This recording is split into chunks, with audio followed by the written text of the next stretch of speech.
Yeah. What's going on, everybody? It's your boy, Dead on Dave. Welcome back to the channel. We got 2 hours of live Dead on Dave action. We'll be taking your calls, answering your questions, and just having a good old time. So who's ready to get started? I know I am. So I hope you guys had an amazing day yesterday. I did, with all the incredible sports action that was going on. So much to talk about, so much to get to. We're going to get into the NFL draft. We're going to get into MAYWEATHER-PACQUIAO. We're going to get into NBA playoffs. We're going to get to NHL playoffs. We're going to get into a lot of wrestling. There's lots to talk about, plenty of places to begin. And remember, we'll also be taking your calls, as long as you call in, of course, right here live for the next 2 hours. And I don't have my Skype on to take your calls. Turning on Skype now. Now you can call in at on Skype at David Vancura, DAVIDVANCURA. Now the phone lines are open. You can go ahead and call in anytime now, and I will take your question on anything you want to ask me about the wonders of the universe. I may not give you a good answer, but I'll certainly give you an answer. So here we go. Let's start with let's start with boxing. Let's get to the boxing. Let's get the Mayweather-Pacquiao thing out of the way. Let's just get it going and boom, move the hell on with it. If you have questions on it, I'll take it. That's fine. But I think people have been expressing their disappointment with it absolutely enough, so it might as well go ahead and get started. Here's the thing on it. If you are a huge boxing fan and you like the technical aspect, then this was not a boring fight for you. And there's a lot of people who are speaking out now. And in some of the chats here on this channel, there's been a few people who've been like, I wasn't that bored by the fight. I thought it was entertaining. And I can see that aspect of it. I feel for the casual fan, though, for most of the people who were actually paying for it, they were paying for a spectacle and expecting a great fight, not really understanding that those two things aren't mutually exclusive. Just because something is one doesn't necessarily it's going to be the other. Was it a spectacle? Good God, yes. It was a spectacle, and it was probably worth every cent of the money anybody put down as a spectacle, because it was. The hoopla was there. The undercard was very, very good. So there's all kinds of stuff that was there. Oh, God, I got distracted. There was all kinds of stuff there that to be watched, and that's totally cool. But I totally got distracted because Devious Dave Rose in the comment section writes, swing and a miss for Vancura. I don't understand that. Don't understand what he means by that. But he can call in and try to tell me exactly what he means by that. What I was trying to say is, before I got so rudely interrupted by a thought of my own head, I don't know, is that just because it was a spectacle doesn't necessarily mean it was going to be a great fight. And for some people it was a great fight, but others it wasn't, because it was, it was Floyd Mayweather. It was Floyd Mayweather. If you have been a fan of Floyd's, or even if you're not, if you've just been watching the boxing for a very long time, you have an idea of what this fight was going to be. And it was. This is what the fight was. It was a great, great, great spectacle and display of technical proficiency. Devious Dave Rose is right. That undercard fight with the dude's name I can't pronounce, the former Olympian, absolutely great fight. It was a really, really good fight. I'm agreeing with that. So,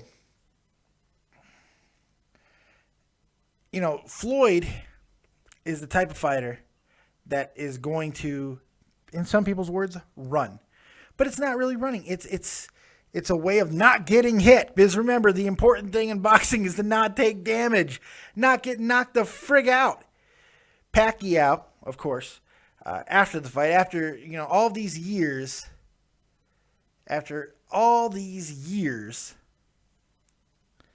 of the. I gotta stop looking at the chat after all these years of wanting this fight and claiming that it was Mayweather who was not making this fight happen or whatever. He went back and forth, the PED stances and all that stuff.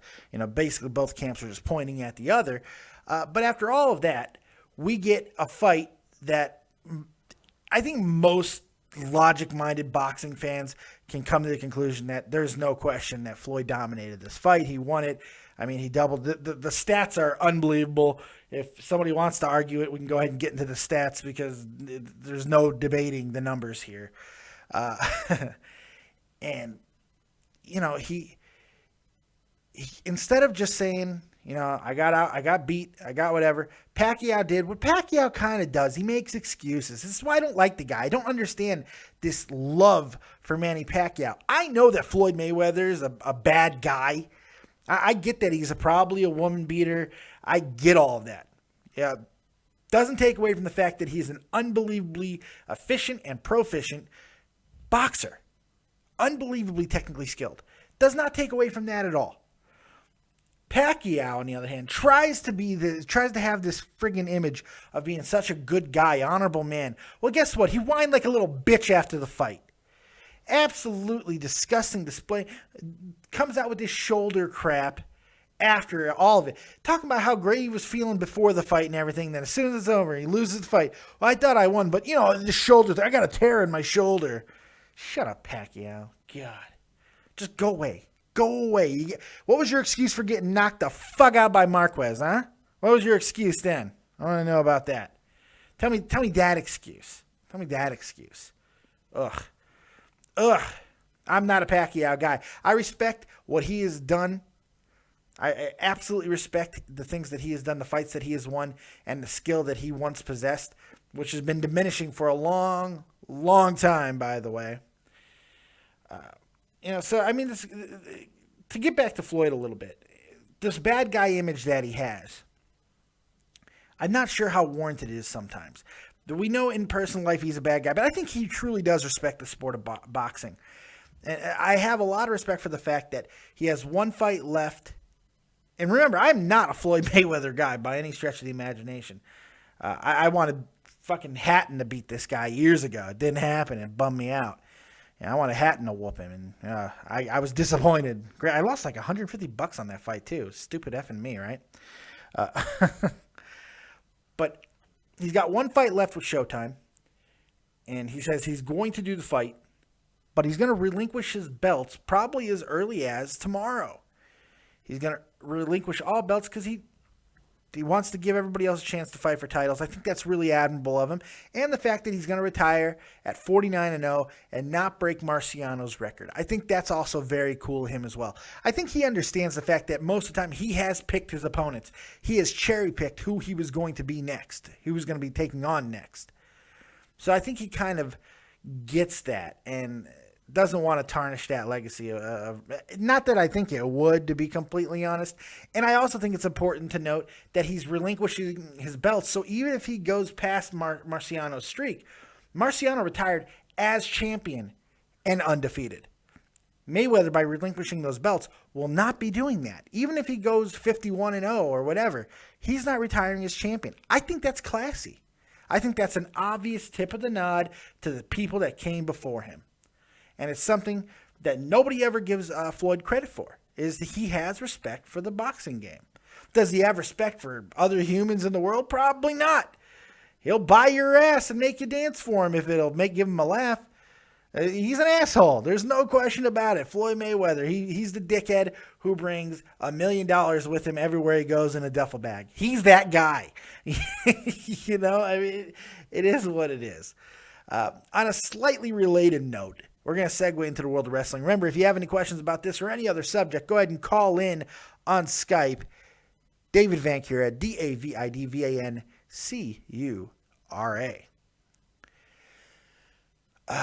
On a slightly related note, something I did want to get into just a little bit. I want to talk about this Michelle Beadle situation. For those of you who don't know, Michelle Beadle and Rachel Nichols were banned, well, supposedly, reportedly banned. Their credentials were not granted for the Mayweather fight. last night.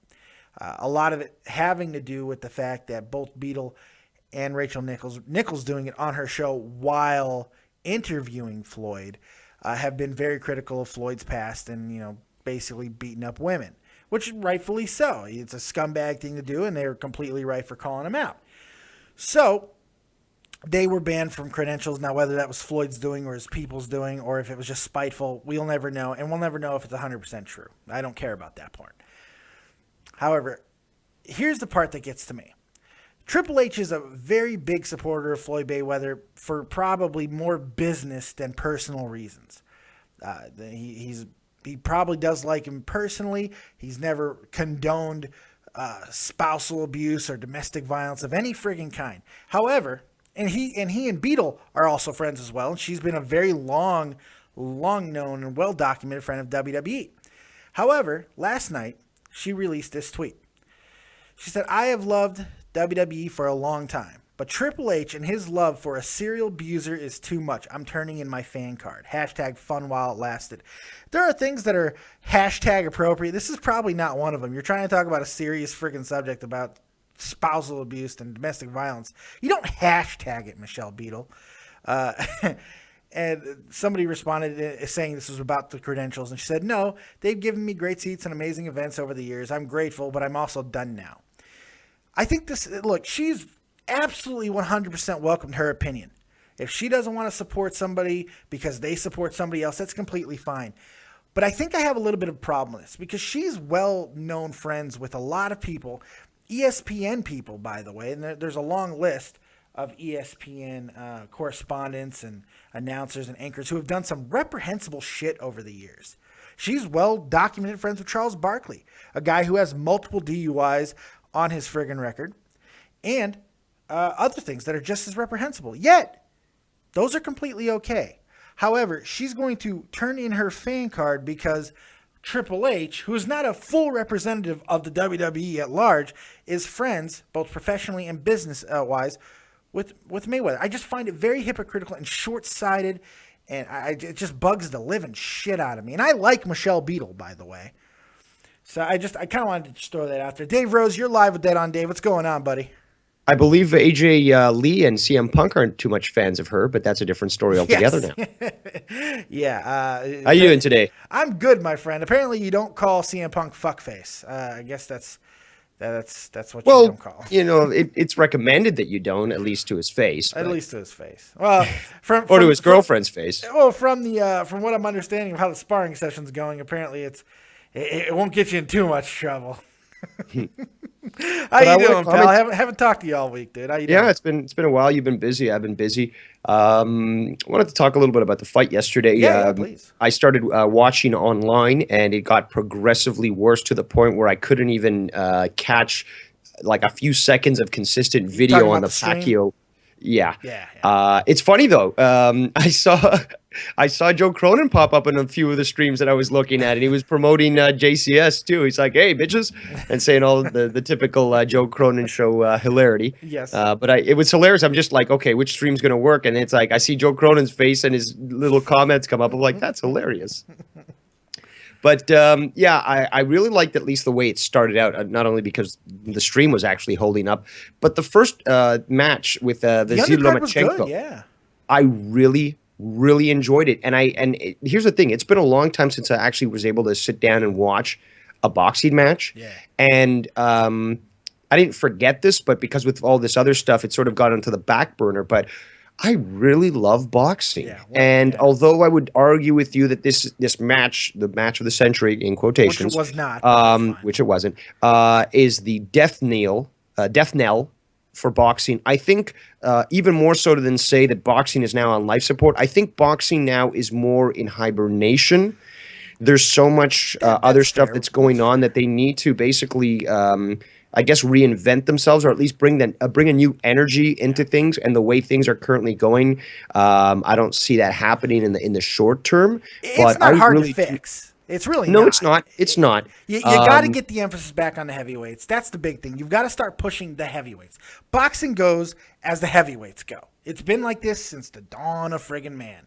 It's just Well, how it is. it's synonymous when you think It about is, it. I yeah. think obviously there are the lightweights, featherweights, and Which are bantamweights and all that, great. They're great. but you make a good point. People want to tune in to see the big guy, Yeah. and the thing is though, And that takes nothing away from the Klitschko's, by the way. I know Oh, one no, of them's not at retired all. now. Klitschko's they're great fighters, but they've had, this era is the weakest. The last 15 years is probably the weakest in heavyweight division history. and I it mean, is sad. ever. Absolutely, and I agree with you. But it's sad just for the fact that it's such when done right, and when you're not dealing with like beautiful sport. absolute corruption Yeah. and throwing the fights and all that sort of thing, it's such a beautiful sport, such a is. beautiful combat system, and when done right, it's like ballet. It is that sweet science and look, that's what I got out of the fight last night, because I went back and rewatched it because I found something better to watch, and I got good quality and I watched it, and Floyd, god damn, he's good. I hate the prick, I really do, but he just the way he just manipulates fighters to do what he wants. It really is art. It really is. In and outside the ring, he does. I mean, I'm not a fan of his either. My money was on. I didn't bet, but my money was on him because I did see. Even before I started to look at the odds, I just thought to myself, well, his reach, his height, and where he's coming from will probably put him over the edge. What did I want to see? I wanted to see a surprise win by the underdog, but I kind of got the feeling as Pacquiao's coming out, this was one big photo op for him. Yeah. And I mean, both of them were making good money as it is. It's not like they really need to kill each other in a Rocky III battle. Yeah. But There you see, you're starting to get somewhere now, Dave. You're starting but to that's get the thing, somewhere. though.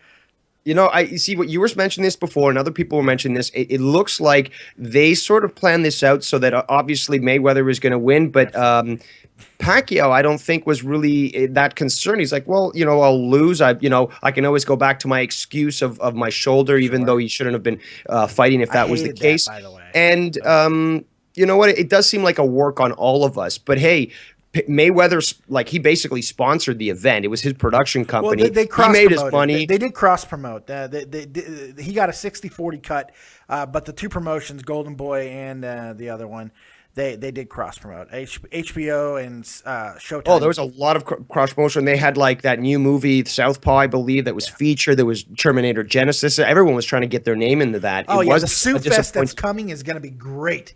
Oh, you thought this fight was something. If you were bored by this fight, don't worry. The legal battle's coming, and it's going to be fucking bloody.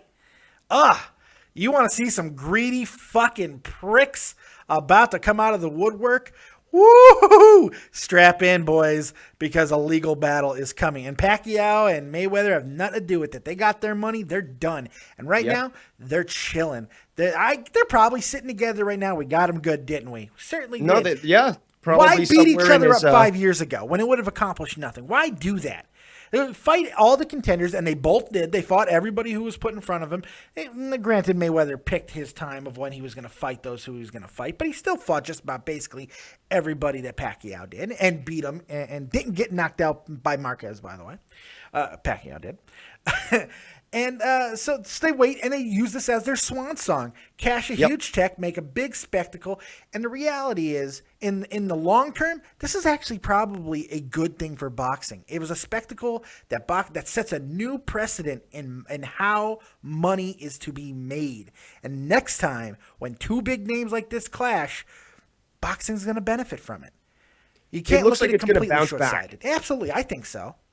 But it's going to take time, and right now it's overshadowed. Absolutely, it's By overshadowed MMA. by MMA and a lot of other and shit. We're in the middle of playoff season and all these other we're in high season now of all these different sports. So I do see boxing making a return, but they're going to need to, like I said, hibernate and figure out what's best for business and how to move forward with the product to make sure that it actually lasts and doesn't go back into one of these like lulls that we've seen, like you said, for the last 15 years. Yeah, I agree. See, the thing with MMA, and this is what's going to be interesting, I believe MMA is really close to having its own slump here. It is. Look at Bellator. It's kind of already started in a lot of ways. Mm-hmm. People are getting sick of the constant fights being called off due to injury. And look, this is what people don't seem to understand. The training that these MMA guys go through, what these mixed martial artists puts themselves through, human body is not really supposed to go through this stuff. So it's not a surprise that we're Well, not for a long time. Yes, yeah, not for years, not for 2 or 3 years. 1,000 years ago, you would be just grateful to die on the battlefield, so you won't have to go through these injuries later on in life. Absolutely, but that's why everyone's starting to like not even be shocked anymore when these title fights keep getting canceled one after another, and they keep having to put all these other events in, and that's why more stars. That's why The Ultimate Fighter is so important, because they keep on bringing in new characters, new personalities, new things, and that's why it's important to keep developing stars. But the thing about the UFC and MMA as a whole is I feel that it's really starting to turn off its core audience for kind of the same reasons boxing did, because you don't trust the sport anymore. And if you don't trust the people in charge of it, and you don't trust what's going on inside the octagon, you don't trust the judges, then what's the point? Eventually, you're going to find something else. I think football's in line for that at some point, too.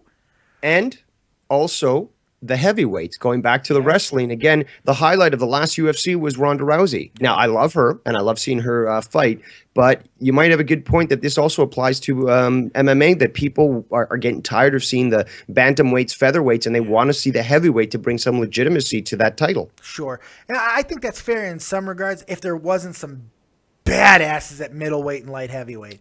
Of course. And they don't really have that anymore. I mean, Weidman's a great champion, we think. He really hasn't had to defend anything. He's been hurt for most of the time, except for his fights with Anderson Silva, which have both been, questionable at best. And then, at light heavyweight, you had John Jones, who has cleaned out that entire division. But, of course, now he's gone away for who knows. He could be doing up to 3 years when this is all said and done. Can you believe that? Wow. I can believe it, but I just can't believe his actions. No, it's just absolutely just so stupid. But, however, there's going to be a resurgence, at least in that division, because when Anthony Rumble Johnson gets done beating the living shit out of Daniel Cormier, I'm not even sure if Jones was going to be able to stand up to Rumble, to be completely honest. This dude is a goddamn machine. I love Rumble Johnson. He's a machine. So it's quite interesting to see how that division itself can that carry beyond the heavyweights. I think they do need somebody a little bit bigger. That's why Brock Lesnar was so important. And he really was. Even though I wasn't overly blown away with his MMA career. It wasn't fantastic. He had some nice wins, but he lost too. Yeah. So what else you got, Mr. Rose? Not much else. I mean, I haven't watched Lucha just yet. I've been so busy that I haven't been able to catch it, and I'm hearing some things from some people. They're a little disappointed on how the match went. So I don't want to be surprised. I want to eventually get a chance to watch it. I heard that New Day won a title. They did. They are the tag team champions. It's awesome. Actually, I just want to say I heard about that because I just randomly clicked on a video online and it showed is it Tom Phillips? Yeah. With a New Day basically like bullying the guy. and you know what? I gotta say, man, this is the first time I'm actually seeing the New Day since my quitting of WWE and watching the product. Actually seeing these individuals on their heel turn. Yeah, because you had mentioned that this had happened like a few weeks back. Yeah. And I'm liking it. I'm liking it a lot. They are so over his heels, man. They're so reviled. We haven't had anybody really who's as hated as they are right now in a very long time. I mean, they're so universally hated, and God, we needed this. And I love the fact that they try to have this air of positivity, but in reality, it's just a big cheat fest. I love it. And there's also that underlying comedy in this video that I just saw. They kept trading the belts. Here's one, and like Big E's just holding one. He passes one to Xavier, and then Kofi hands him a title. Yeah. I mean, they just keep passing it around. It's pretty funny, and I think that there's a lot of room for growth for that faction, not only as a tag team but as an actual faction.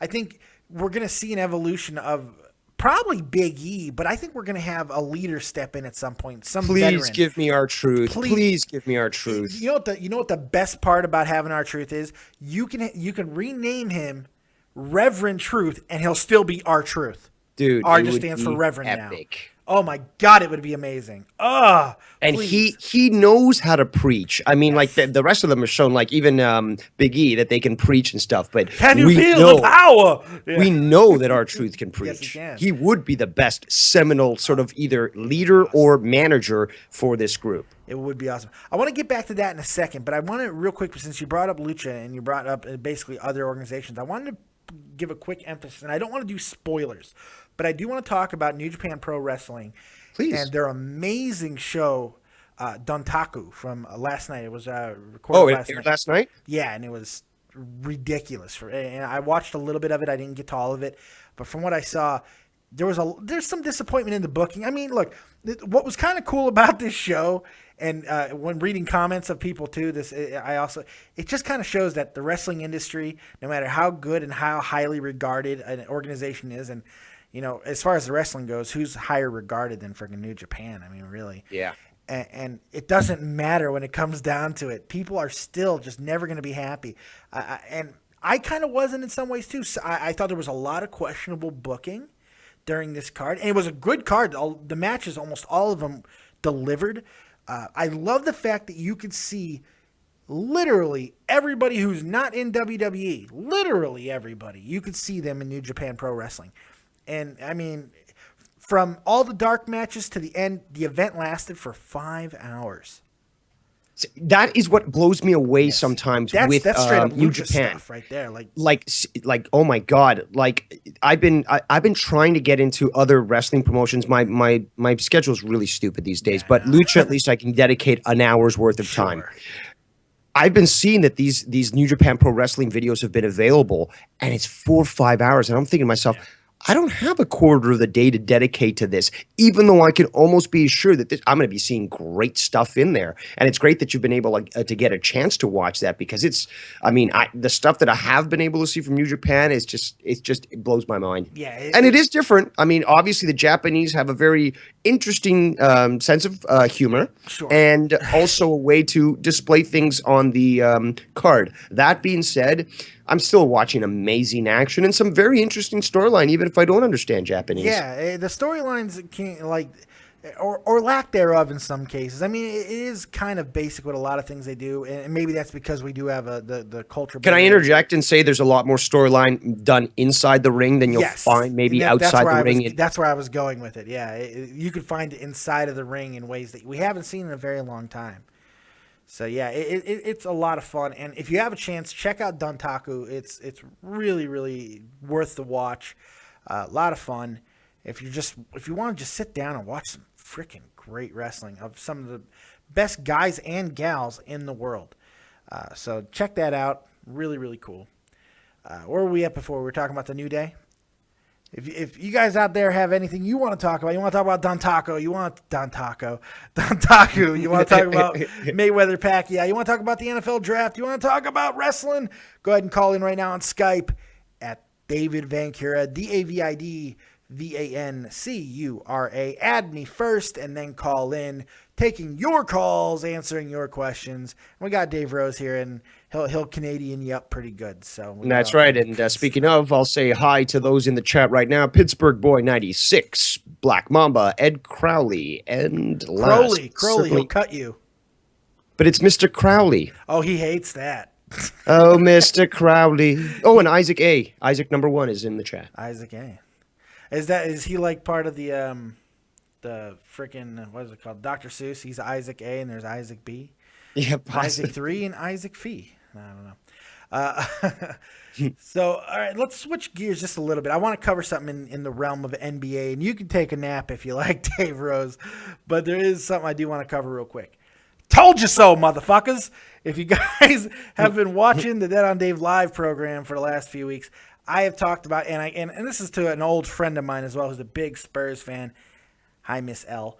I want to give a quick told you so, motherfuckers, because The Spurs, as great as the Spurs are and have been, they had a bad draw, man.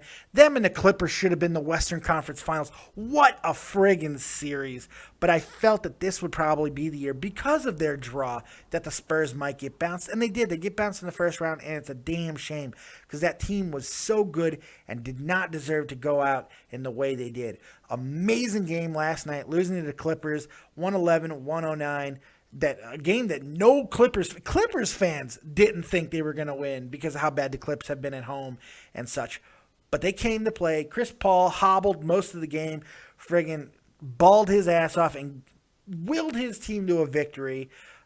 This could be the end of the dynasty that has been the Spurs. And the Spurs, of what they've done over the past decade plus, hell, almost 15 years, whatever it's been, it's going to get looked upon in years to come as quite special and one of the best runs in NBA history. What Popovich, Duncan, Ginobili, Parker have done has just been nothing short of remarkable. But I think it's time that it's come to an end. I think it's time that the Spurs need to start looking to the future and looking to rebuild. It's just, you can't keep going. And these guys burned out. This is why they got outran by the Clippers.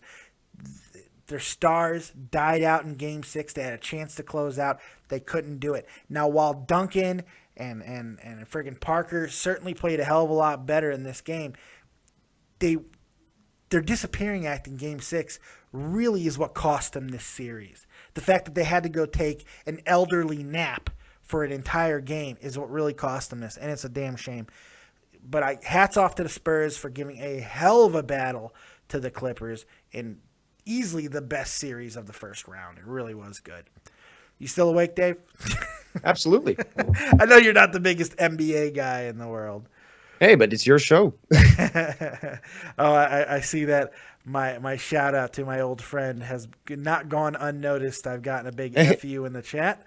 The Dark Angel 595? Yep. Is that your friend? Yeah, I've known this person for a very, very, very long time. Most of my life, in fact. Very old friend.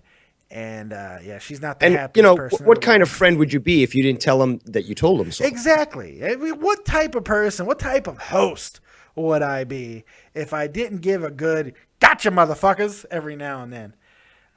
Jacob, I can't read his freaking name. Jacob Pirone. I couldn't read it from back here. Hey, Dave, I'm fixing up that fantasy team. Oh, okay, great. Awesome. You got somebody else in your pool there? Yeah. I think that might be Sail Away with me. I'm not sure. Question for you from Isaac A. Do you think your Bulls can beat the Cavs? I do. Very much so. Mainly because of the fact that Kevin Love is out. That being said, look, LeBron on the court, whenever you have the best player in the world on the court, there's always a way that they're going to compete. And it's going to be a close series. I think it's going to go 7. Kyrie Irving is absolutely amazing baller. He can put up 50 any night he wants to when LeBron gives him permission. But I think the Bulls are too deep. They really started to gel together against, yes, not a great team against Milwaukee, but having... Sorry, Dave. What's that? I just thought Bulls deep. Nice, sir. Sorry. Very nice. Good on you, sir. We got Bulls deep in them. I like that. Oh, we're going to make some money off that one. Yes, because it's my show, so you got to give me 10%, right? Copyright Dead on Dave Productions. I got to get at least 10%. But yeah, I think they can. I think they can win. It's not going to be easy, even with Love being out. As long as Derrick Rose is playing the way he is right now, he's really just playing and trying to be.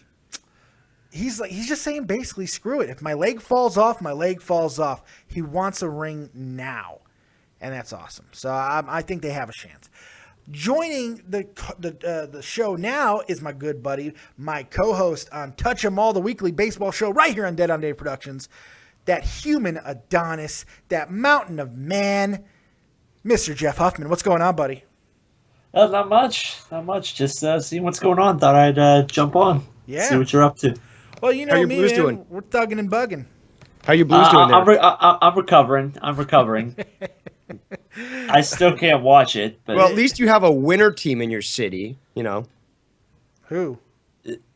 Well, the Blues sure as hell played better than the Leafs this Yeah, year. but they got eliminated, though, dude. Yeah, but Jeff almost even killed still, himself over this. How far did the Leafs make it this year? Thanks. Exactly. Yeah, but you've gone completely militant on the. You don't care about the Leafs no more. You're going militant. I care for my city. My city deserves winners. I agree with that. That's fair. That's fair. So, are you recovering well, Jeff? I know that it's been a traumatic time for you, and honestly, I turned the what game was it? I think it was the Rangers and was it the Rangers and Capitals? Well, last night. No, it may have been. It was either that or game one. I don't quite remember. You turned it off. I turned it on and then like 15 seconds of I can't watch You it. just couldn't do it. Oh my god! I still can't watch it, but. That's great. That's great. That's not just good. That's great. Great. I love that. Oh my god. I honestly haven't watched any hockey. Well, all good week. luck I on don't blame you, Shuffling the dude. Point at 3 p.m. Eastern Standard Time today over my good friend Tommy C's channel, Right. Shuffling the Point, where Jeff Huffman is a friggin' co-host. He's the newsman, and he hasn't watched any hockey all week. You might, I kept up with what's going on. I just haven't watched it. Jeff Huffman embodies sports. If you look at one of his like molecules and you look at it, it'll say sports on it. When you combine it all together, you have Jeff the Huff Huffman. He doesn't need to watch any of the That's games. very He true. knows.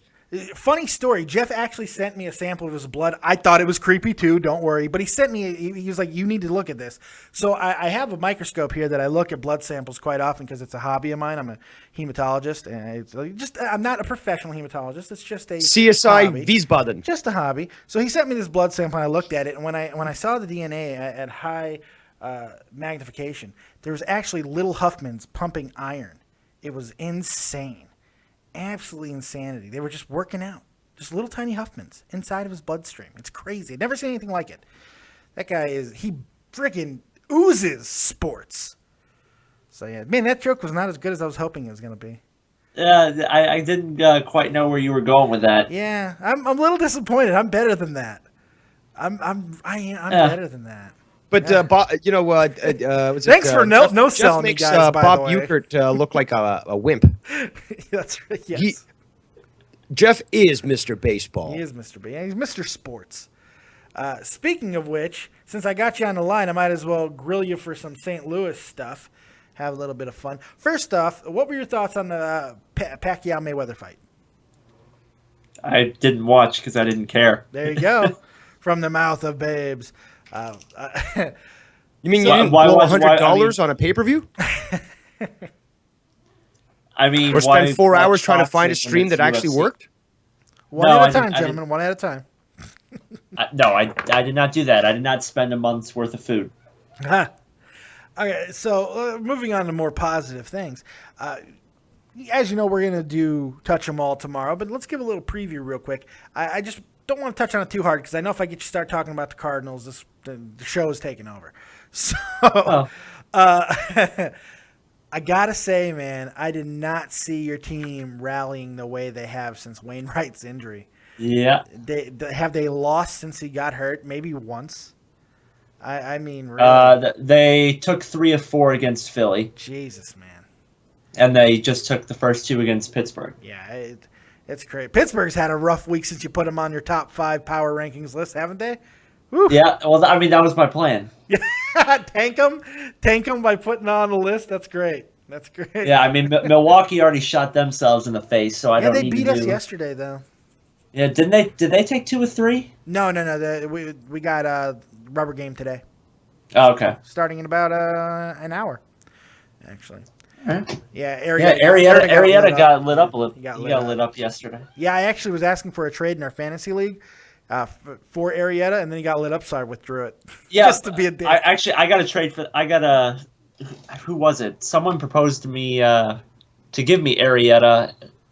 It's still up here. Hold on. Oh, Christ. Yeah, sexy boy Steven. Yeah, that dude, he's a squeezer. I'm like, really, I like him a lot, but I might punch him if I ever meet him. He will not even consider a trade that isn't completely balanced, like completely one-sided. He wants you to give you players that are only going to upgrade his. He does. Right, he offered me Zobrist, who's going to be out for a month, 4 to month and a 6 half. weeks minimum, yeah. Arrieta and Mark Melanson for Glenn Perkins and Michael Pineda. What was that? Say that again? That was Ben Zobrist, Jake Arrieta, and Mark Melanson. Okay. So he's trying to get me to accept them for Glenn Perkins and Michael Pineda. Why would you make that trade? I didn't make the trade. Why would you even consider it? Pineda is having an all-star caliber season. All-star caliber season. He's on the short list of Cy Young. Actually, I thought I rejected it, but I didn't. Reject it and flush it and wipe your ass with that. Oh yeah, if you like that, you're gonna like this one better. I don't know. Hold on, saw before it. you go on, sorry to interrupt. I'm gonna just get off the line. People call in. Doing a great show, Dave. Maybe I'll call back later. Have a good one, guys. I'm sorry, buddy. Yeah, no worries, man. You guys have important things to do. Maybe I'll call back, ask you a few things about some sporting teams that I'm getting your input on. Yeah, absolutely. Call people back. Call in, and I'll talk to you later. Bye. Thanks, Dave. We bored Dave out of the conversation. That's awesome. I don't care. Go ahead. I mean, if you thought that trade was nuts, listen to this one. This was from Shockwaves. Kendrys Morales. Yeah. And C.J. Wilson. Oh, Christ. Get ready for it. For Andrew McCutchen. Oh, do it right now. Hurry up. Hurry up. Make that trade. What the hell's wrong with people?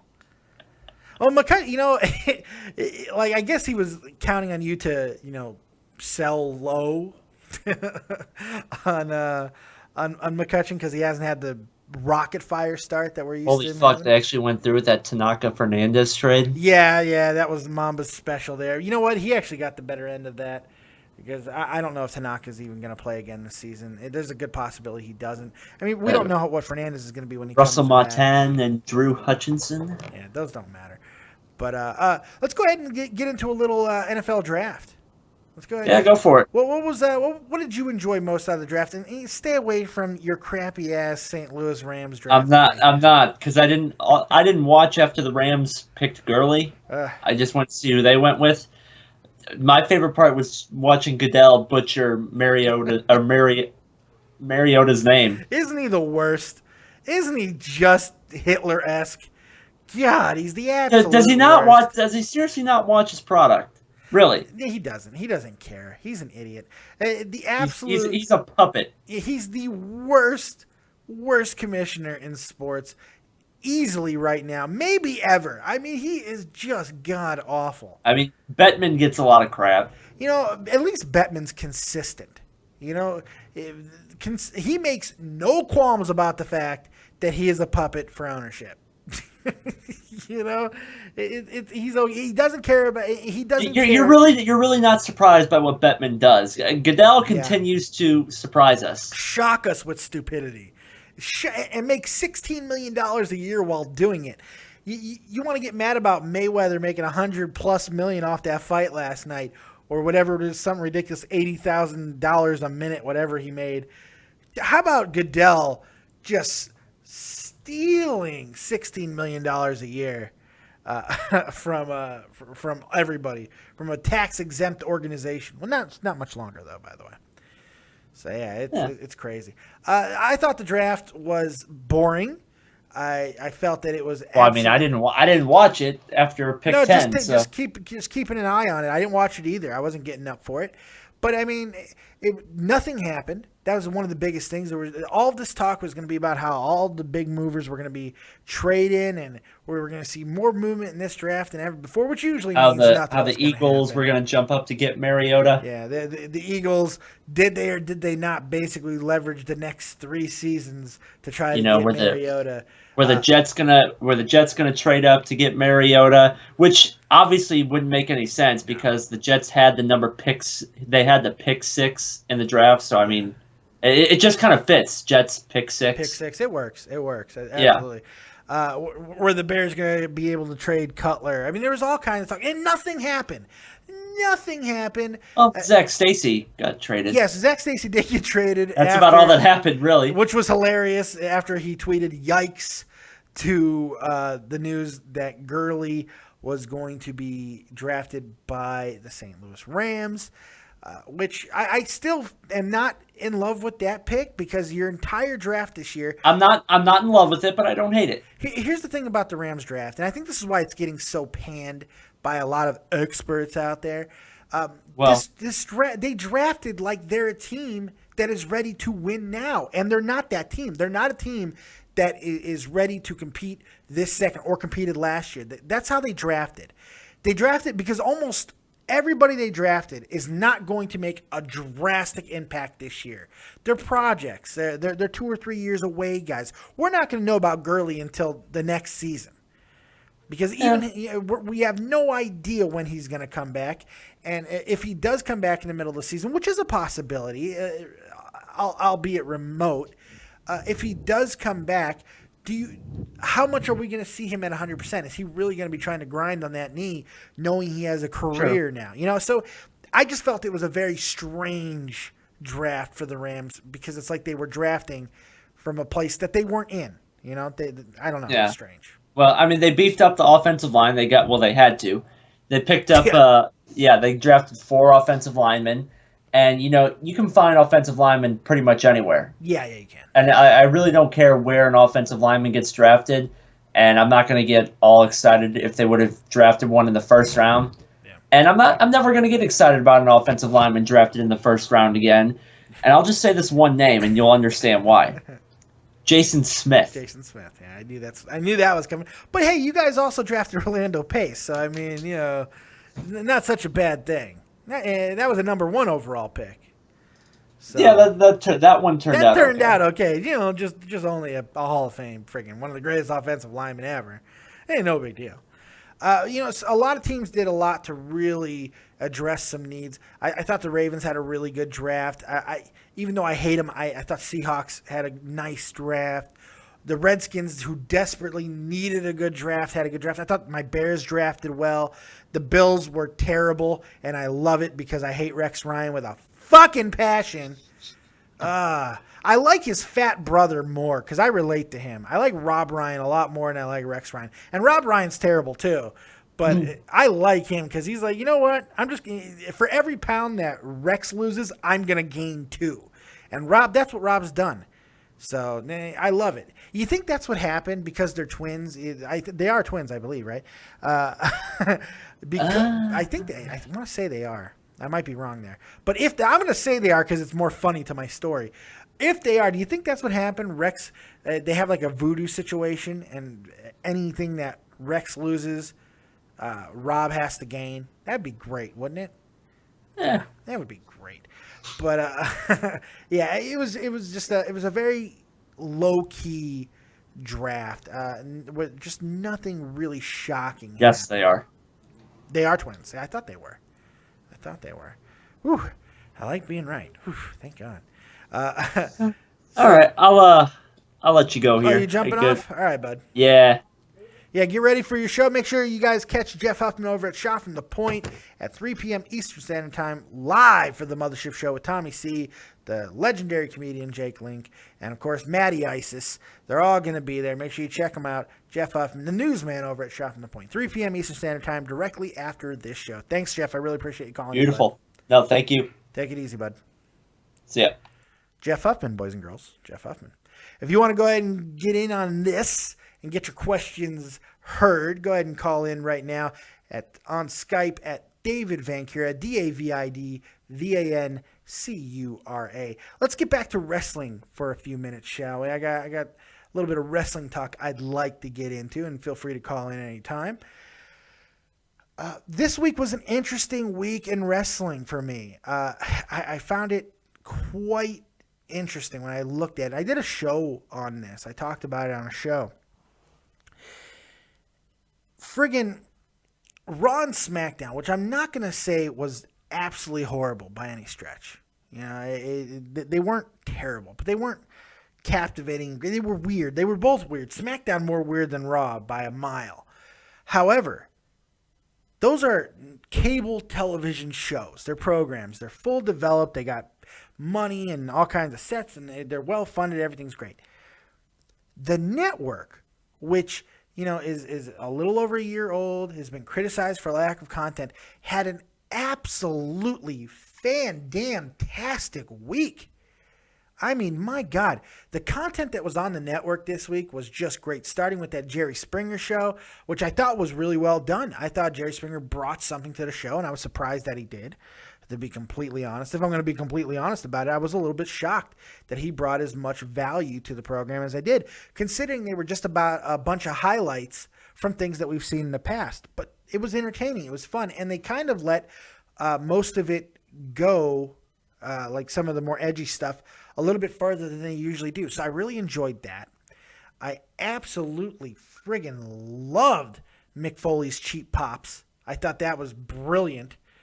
The stories that man is able to tell were jaw-dropping. Just the way he's able to talk and the way he's able to do things and just connect with a crowd, with an audience, and tell stories. And even though his son tried to tank him at one point, because he was telling a story, I don't know if you caught this, he was telling a story about his son, and the camera pans to his son looking at his mom and saying, "Mom, I never said that."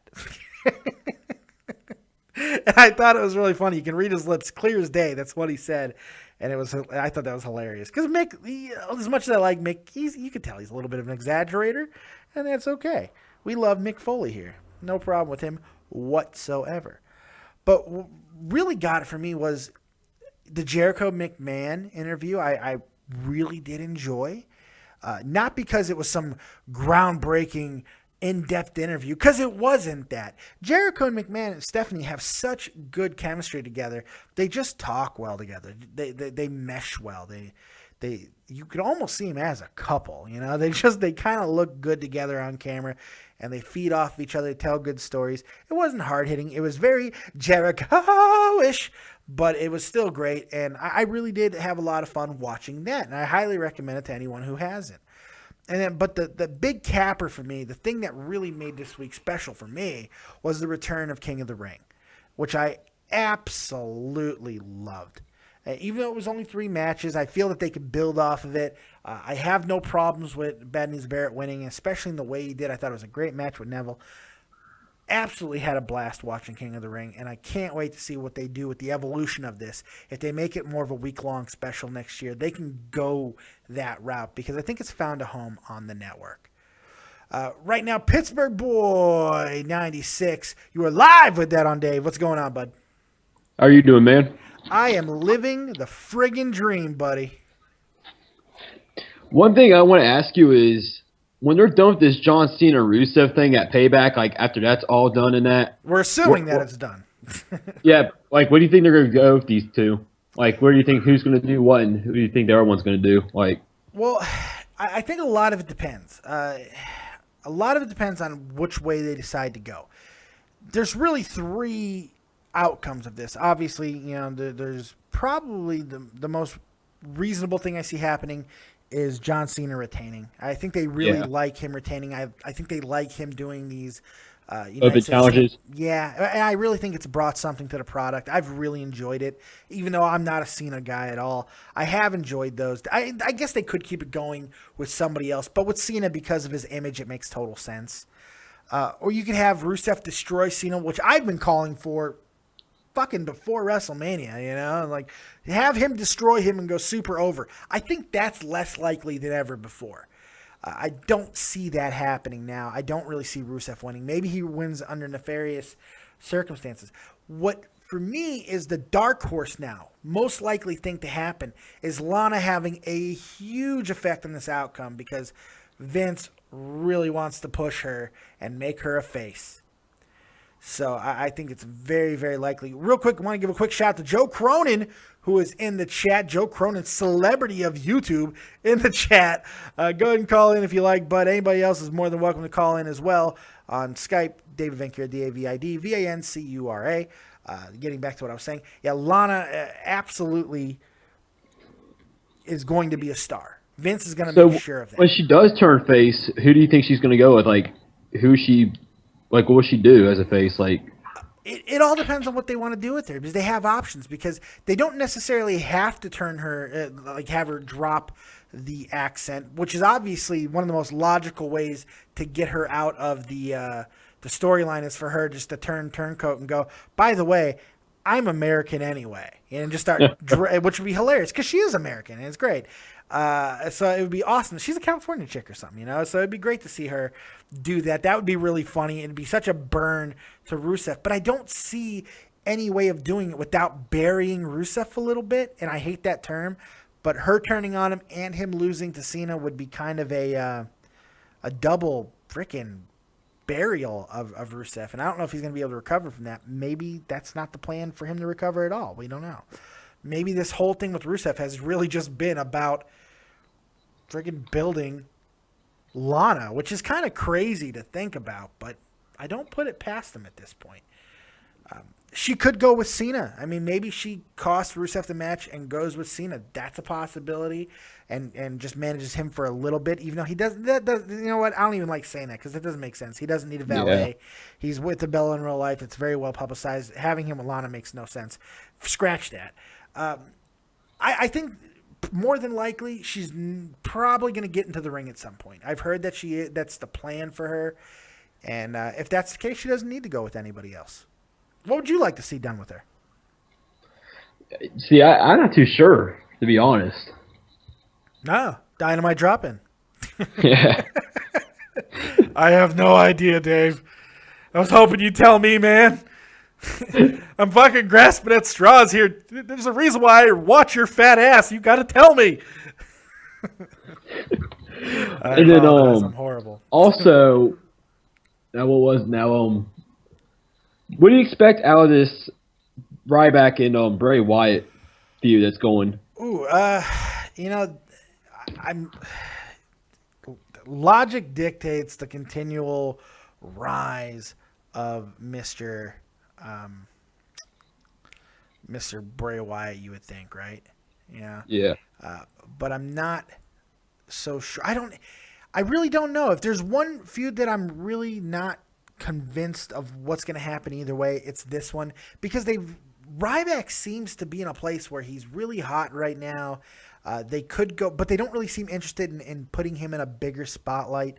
At the same time, Bray Wyatt, he did just lose to The Undertaker. Do they want to give him another loss at this point? Is it going to be another controversial way? Is this a possibility of getting him back together with Luke Harper? I mean, was it a coincidence that Luke Harper was in the match with Ryback that he interfered with? It's kind of funny. He has a connection with both guys that he has interfered in a match of Ryback's with. His brother, of course, Mr.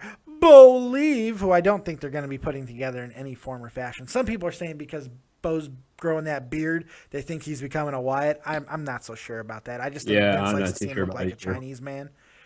So, and then, of course, Luke Harper, who was a longtime member of the Wyatt family. So I think that there's a good possibility that maybe we'll see some kind of reunion between the Wyatts. Maybe that's kind of the end game here, bringing the Wyatt family back together, especially with the disappearing act of Eric Rowan. What do you think is going to happen with these guys? Well, I honestly think they're going to put Bray Wyatt over. They need to. Yeah, I think that's the most logical. But the question becomes, what about Ryback? Ryback's older than Bray, I believe. Ryback's 33, 34. If he's going to get a main event run, it's got to happen soon. And Ryback's not really a candidate for Money in the Bank. So him winning high-level feuds is really the only way he's going to get into a main event picture. So I'm not sure. Bear writes in the comments, I'd like to see her, I believe that he's talking about Lana, stripped in the middle of the ring. Me too. Absolutely. Who wouldn't? What male would not want to see that? The problem is something's gonna happen to you that happened to me, Bear. And anybody else who wants to see her naked, you can see online. The naked pictures are out there and they're fantastic. But let me tell you, I went on and I found these pictures and I found myself captivated. And I was like, okay, I spent 5 minutes, I watched it. And I looked at these pictures, right? I looked at my clock. It was 3 fucking hours later, man. I got trapped in the fucking Lana pussy vortex. I lost my mind. I didn't know what happened. I didn't eat. I didn't crap. I didn't pee or nothing. 3 hours just sat there and stared into the wondrous beauty that is Lana's vagina. There's nothing I could do. I was enthralled. And now there's a phone call. You have a phone call, I believe. Nah. Telemarketer. So be careful, kids, if you go look at any nude pictures of Lana. because you will get lost in her sauce. It's absolutely amazing. Absolutely amazing. So you guys, I apologize for that tangent. You got anything else, Mr. Pittsburgh boy? The last thing I want to say is the Steelers are going to have a rough season this coming football season. Indeed. Indeed. So I assume you were not thrilled with the draft of theirs. I mean, I like the first round pick most definitely, but kind of went downhill from there. Yeah. Kind of went downhill from there, I would say. Yeah. I think you might be in for a long year. I mean, it seems like a lot of the experts seem to really enjoy your guys' draft. The high grades from most people. So that's a good thing. That doesn't really mean anything. The draft shit is so goddamn subjective and overblown, like everything in the NFL is. It's ridiculous how overblown that draft is. No other draft is overblown as much as the NFL's is. I mean, basketball's kind of big hype-wise, but nothing like the NFL, you know? Yeah. It's absolutely insane. So you got anything else, pal? That's pretty much it, man. Hey, I appreciate the call as always, man. I want to give you a personal thank you, too, for all the support that you give to the channel. Always calling in, always commenting. You're a great friend of the channel, and I really appreciate the support, dude. It's awesome. You're welcome, man. All right, take it easy, my friend, Pittsburgh Boy 96. Godspeed, and we'll talk to you later. All right, man. Peace. That was Pittsburgh Boy 96. Let's have some fun now. Joining me now, my good friend, the commander of chaos, Mr. Tommy C. What's going on, bud? I'm using your new phone. Thank you. Holy shit. You just blew my ears off. Did I? Well, apparently it's working pretty well. It's a little loud and distorted, but hey, it's a Galaxy S Plus. What are you gonna do? Yeah, what's happening? What's going So on? Is everybody done whining about the Mayweather fight? Oh no, especially because people like Evander Holyfield are calling it a crock of shit and everything. Like, shut up, Evander. Well, you know what? It doesn't matter what Evander Holyfield thinks. It sounds like look. You know, here's what happened here. I'll tell you exactly what happened. The guy who won. He is not well liked because he's all about the bling. He's the bling man. And he's beat women. That's part of the reason too. Let's be that'll get you. That'll put you in bad graces. But here's the deal. Here's the bottom line. You look at the scorecard. You know what? He won the fight. He landed more punches. At the end of the day, that's it. And it's a boring fight, and it is the death knell in boxing, like you guys are all saying.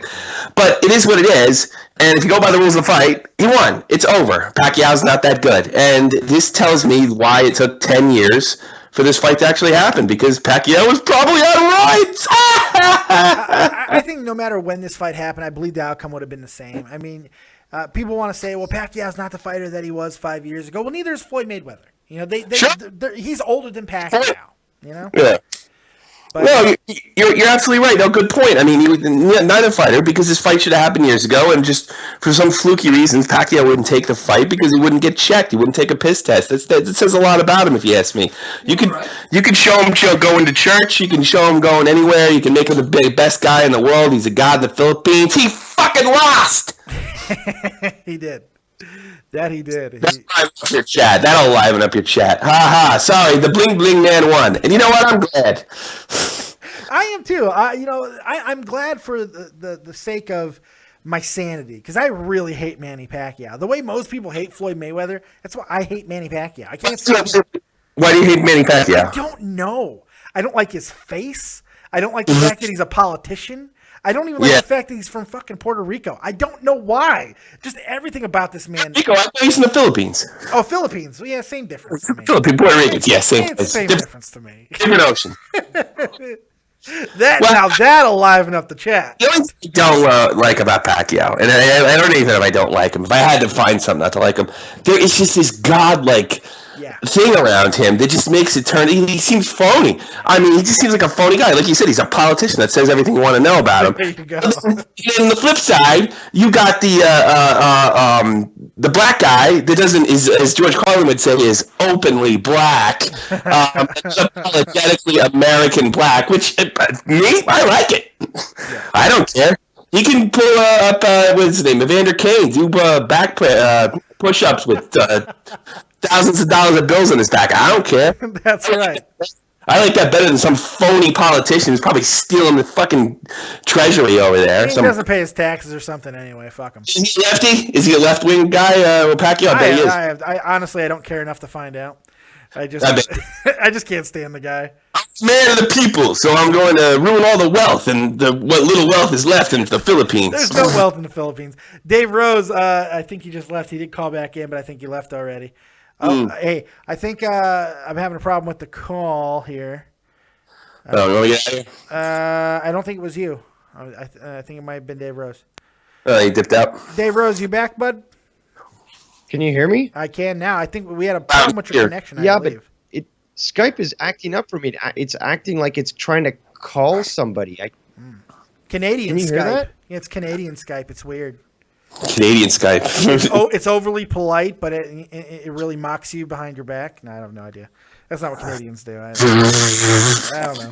I could have came up with a much better joke, but I botched it. What's going on, Dave? Oh, and he left again. Oh, yeah. Well, we can talk hockey. Yeah, he doesn't want to talk hockey. Who doesn't want to talk hockey? He's having issues, man. He's having issues with hockey? No, he's having issues with the call. It keeps messing me up here.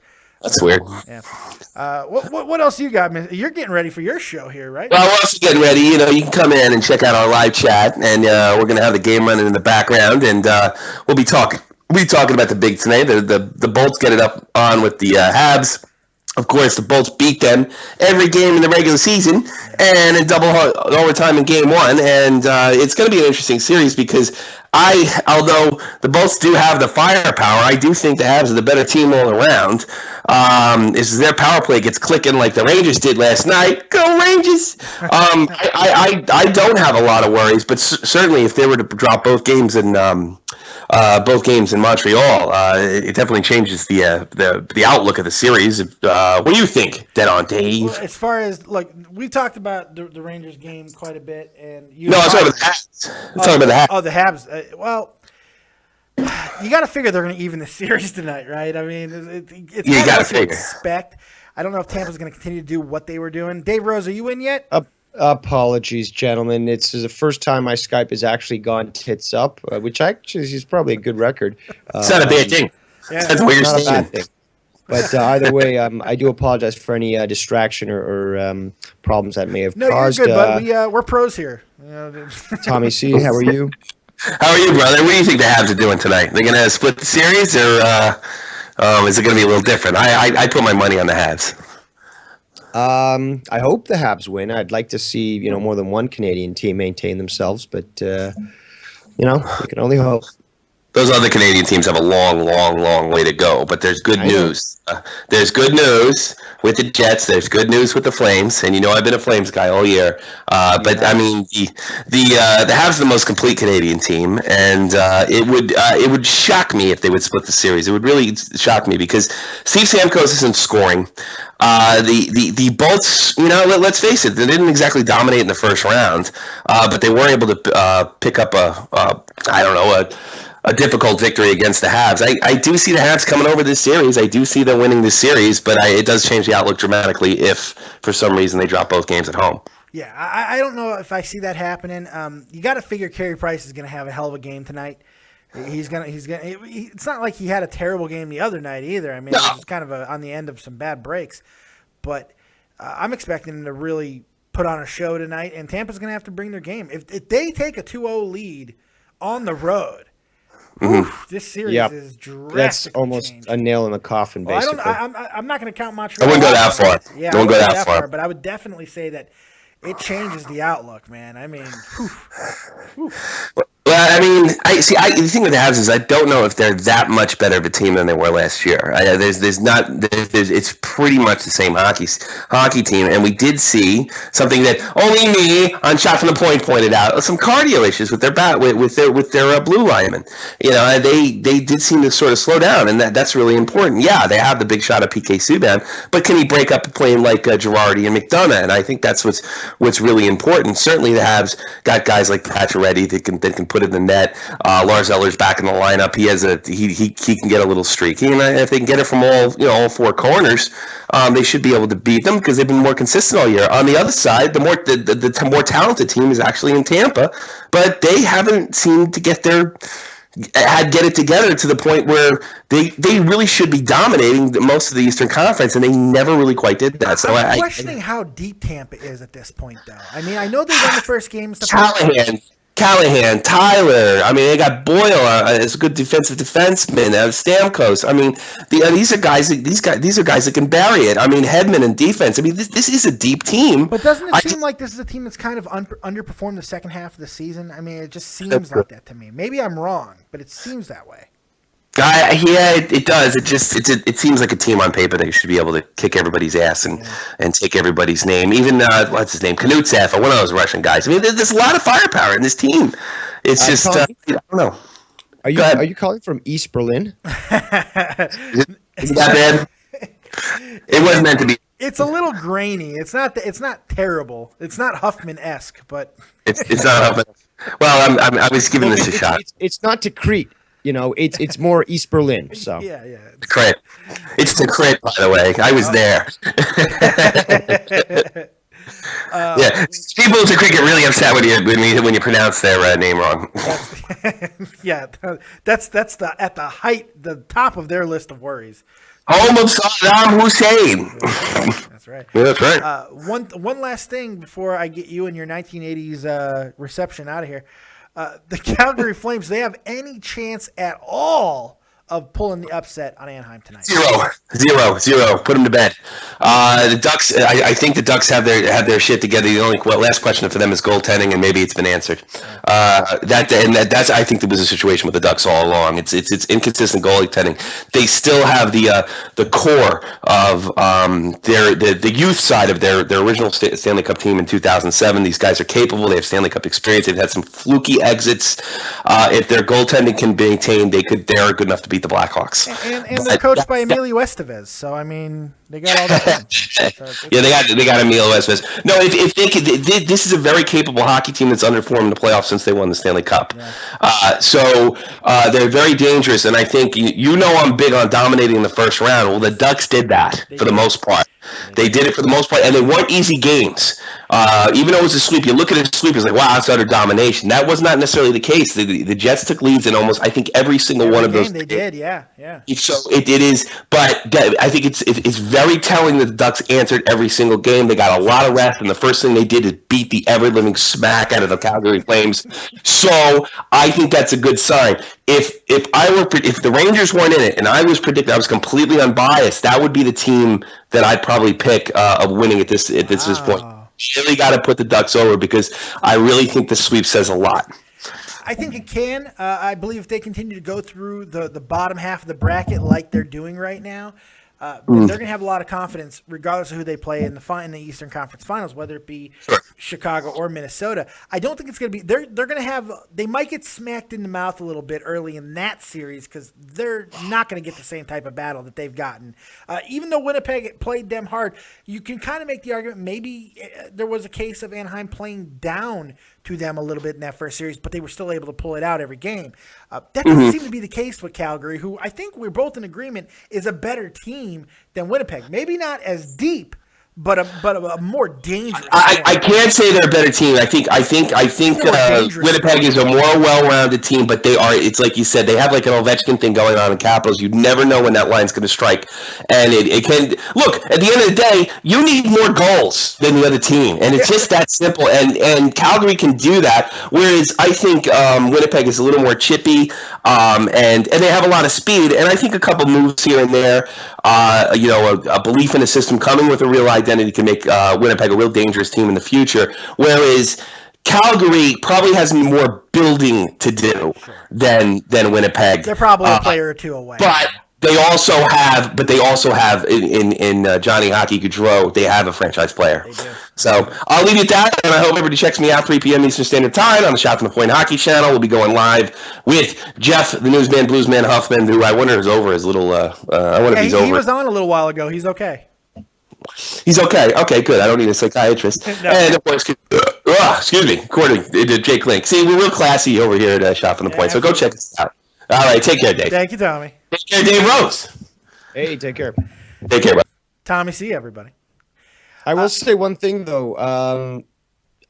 Tommy C seems to be able to, and I'm one to say this, but Tommy C seems to be able to say a lot and not have to take a breath.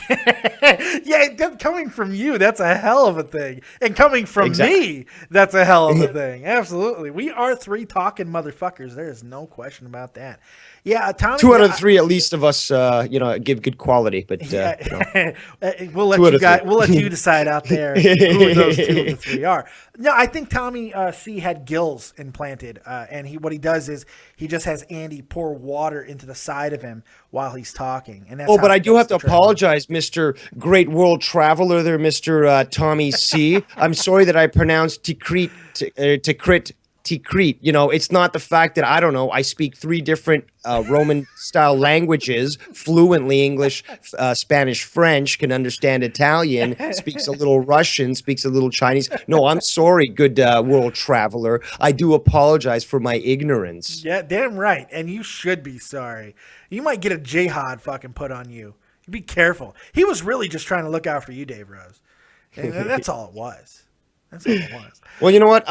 As always, as I like to say when I'm on Dead on Dave Live, I'd always do appreciate a safe place for me to give my opinion. And you are always, that you always have that.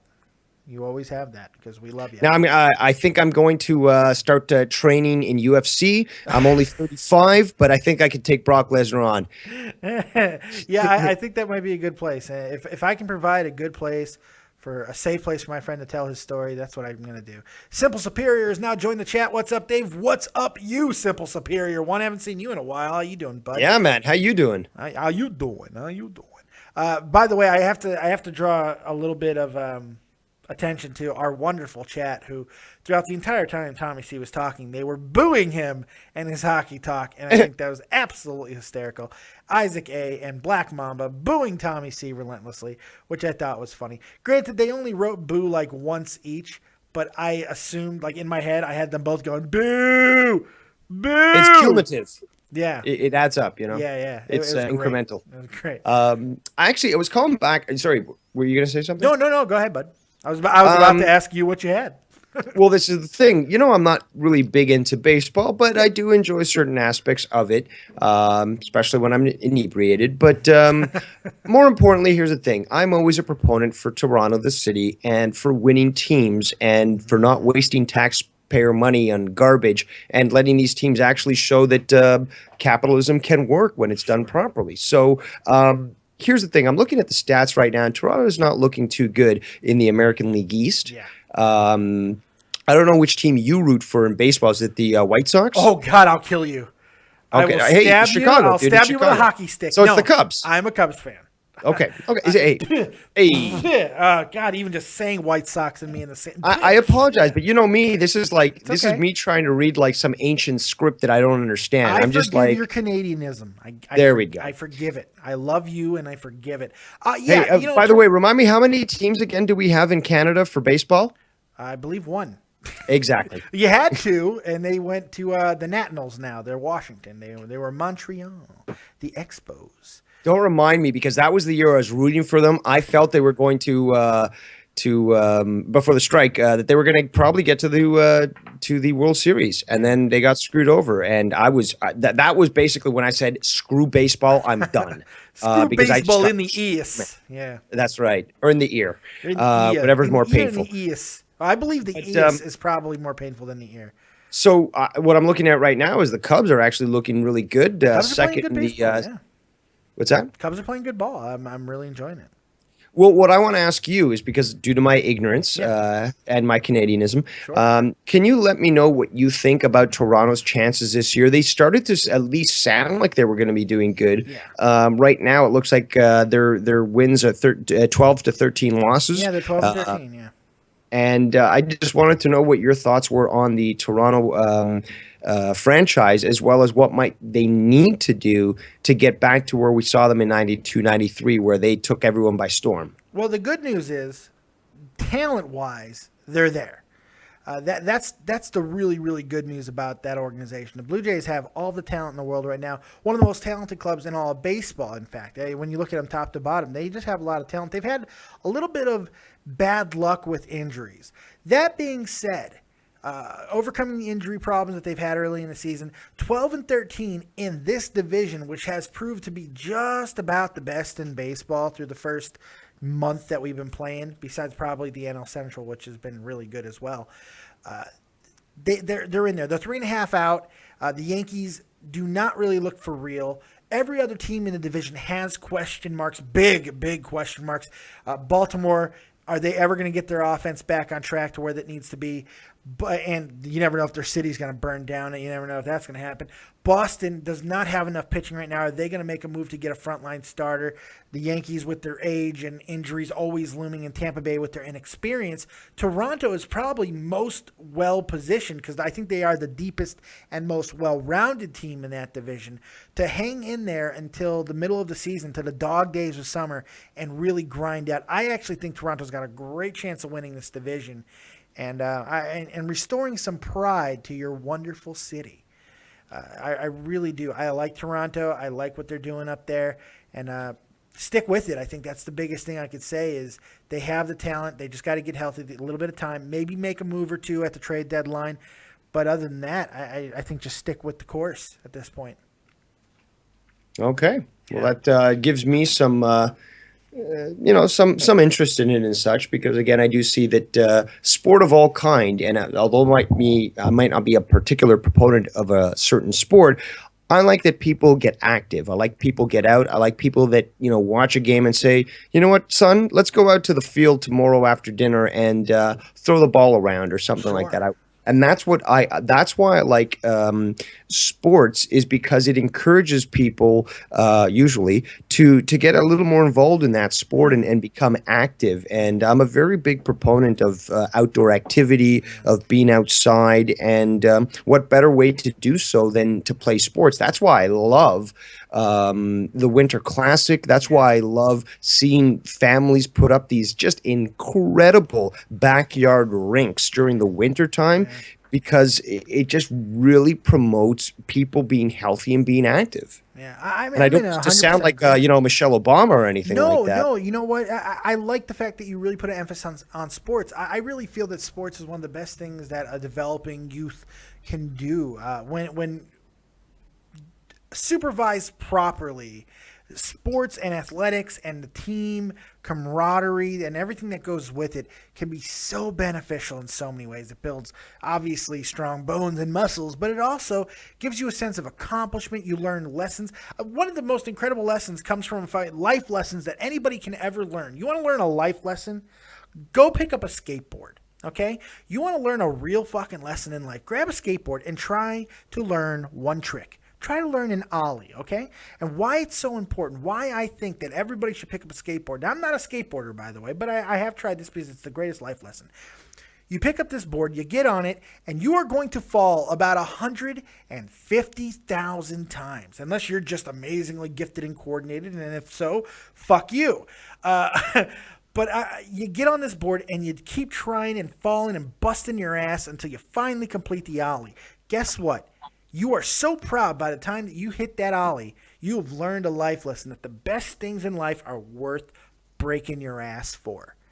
And it also teaches teamwork. It teaches leadership. It also teaches risk management. It also teaches critical thinking. Yes, it does. Because if your star player is incapacitated, but you have access to the ball, in whatever sport, what are you going to do? Are you going to try to go for that goal, that hit, that win? Are you going to try to pass it to somebody, recognizing something strategically might be better? I think it really helps out on a lot of different aspects of that. Absolutely. No question. Joining the show now is the man known as Stephen Kessel. What's going on, bud? Longtime watcher of the show. How you doing? Yes, this is Stephen Kessel reporting live from Las Vegas. Oh, that's right. That's right. You were in old Vegas. You were in my former stomping grounds of the big LV. How's life treating you out there? It's going good. Just little disappointed with the fight last night. Was there a big riot there in the Filipino district of Las Vegas? Actually, not really. Yeah. We did eat at a Filipino place for breakfast, and all they could talk about was Pacquiao. Of course. Yeah. Were you were rooting for Pacquiao, if I'm not mistaken, right? Yep. Yeah, well, Yes, I was. I think I told you that you were dumb last week for doing that. So allow me, in my infinite wisdom and grace, to just say, neener, Pacquiao sucks my wiener. That's all I have to say. I'm Filipino, so I'm a little biased. Just a little bit, right? Yeah. Just a tiny bit. Yeah, they lost their shit on the island, didn't they? My God, I was watching some of that. Whew. This is a robbery. No, it wasn't a robbery. He got beat. In every sense of the word. He got beat. Yeah, they were showing the streets of the Philippines. No one was driving during the fight. No, I believe it. It's like Green Bay during the NFL season. There's just everyone's at the game. What did you think of the fight overall? Are you disappointed in the fact that Manny Pacquiao went on and acted basically like a bitch after the fight? My shoulder. What do you think about it? What are your views about Pacquiao being a fan coming out of this fight? Well, I really liked the first 6 rounds. I thought Pacquiao won 3 of them. 2 at best, and two at absolute most. And I'm not even sure about the 2, to be completely honest, but that's fair. Go ahead. And then after the first 6 rounds, it was all Mayweather. Yeah, it was. He was just ducking and just hitting Pacquiao. He was. He picked his spots exactly. It's the exact same thing he's done 47 fights previous. He creates distance. He creates space. He takes his time. He picks his shots. And the most surprising thing to me was, and maybe this did have to do with the shoulder injury, Pacquiao had no other plan. It's just like plan A was, and he just stuck with it. I'm gonna try and bull rush in. I'm gonna try to push him against the ropes, and I'm gonna try to hit combos. The problem is, every time he tried, Mayweather either tied him up and moved him out of position and never let him get a combo off. And he kept the distance beautifully. He picked him apart with jabs. I mean, people were talking about how, I saw some people saying Pacquiao dominated. How he didn't even out-punch Floyd Mayweather. Floyd Mayweather threw more punches and landed double the amount of Pacquiao. This was an absolute one-sided affair. Yeah, and then Pacquiao after the fight was talking about how he thought he landed more, but that's not what the stats show. No, he didn't. He didn't land more. Not even anywhere close. And the funny thing is, and you have to, I give Floyd a lot of credit for his technical prowess, but just how smart he was of where he targeted. 70 some odd shots of the 80 whatever that he hit were to the left side of Pacquiao's head. Guess where Pacquiao got knocked the fuck out by Marquez? On the left side of his dome. That is just smart boxing by that man. Target the weak side of Pacquiao. Maybe that's what affected him. Maybe taking those shots to that same spot just slowed him down. The brain doesn't. After your brain shuts down for a minute because you got hit by an object or a man, you're irrevocably changed. And I think we might have seen that. Do you think Pacquiao fights again? And if so, when? Oh yeah, he'll definitely fight again, and probably this year. You think so? And probably in Macau, probably. Yeah. Because he's not liking it here in America. It seems true. Like. Do you think? Do you think he's gonna be looking for super fights and paydays, kind of similar to what Floyd's probably gonna do with his last fight, or do you see him trying to recapture some title work? No, I think he's gonna probably pick like a mid-carder boxers, try and get back on track, get a win. So you think he's going to be rebuilding to whoever the new title holder is going to be, since Floyd is relinquishing all of his belts? Yeah, most likely. Okay, yeah. Interesting. Who do you think Floyd is going to be facing his supposedly final fight? I think it will be his final fight. I don't think by relinquishing the belts, I think, which is a really classy move considering boxing history is at stake here, since he is not going to retire as champion, undefeated, like only one other man in history, Rocky Marciano, has done. I think it's really classy of him to do that.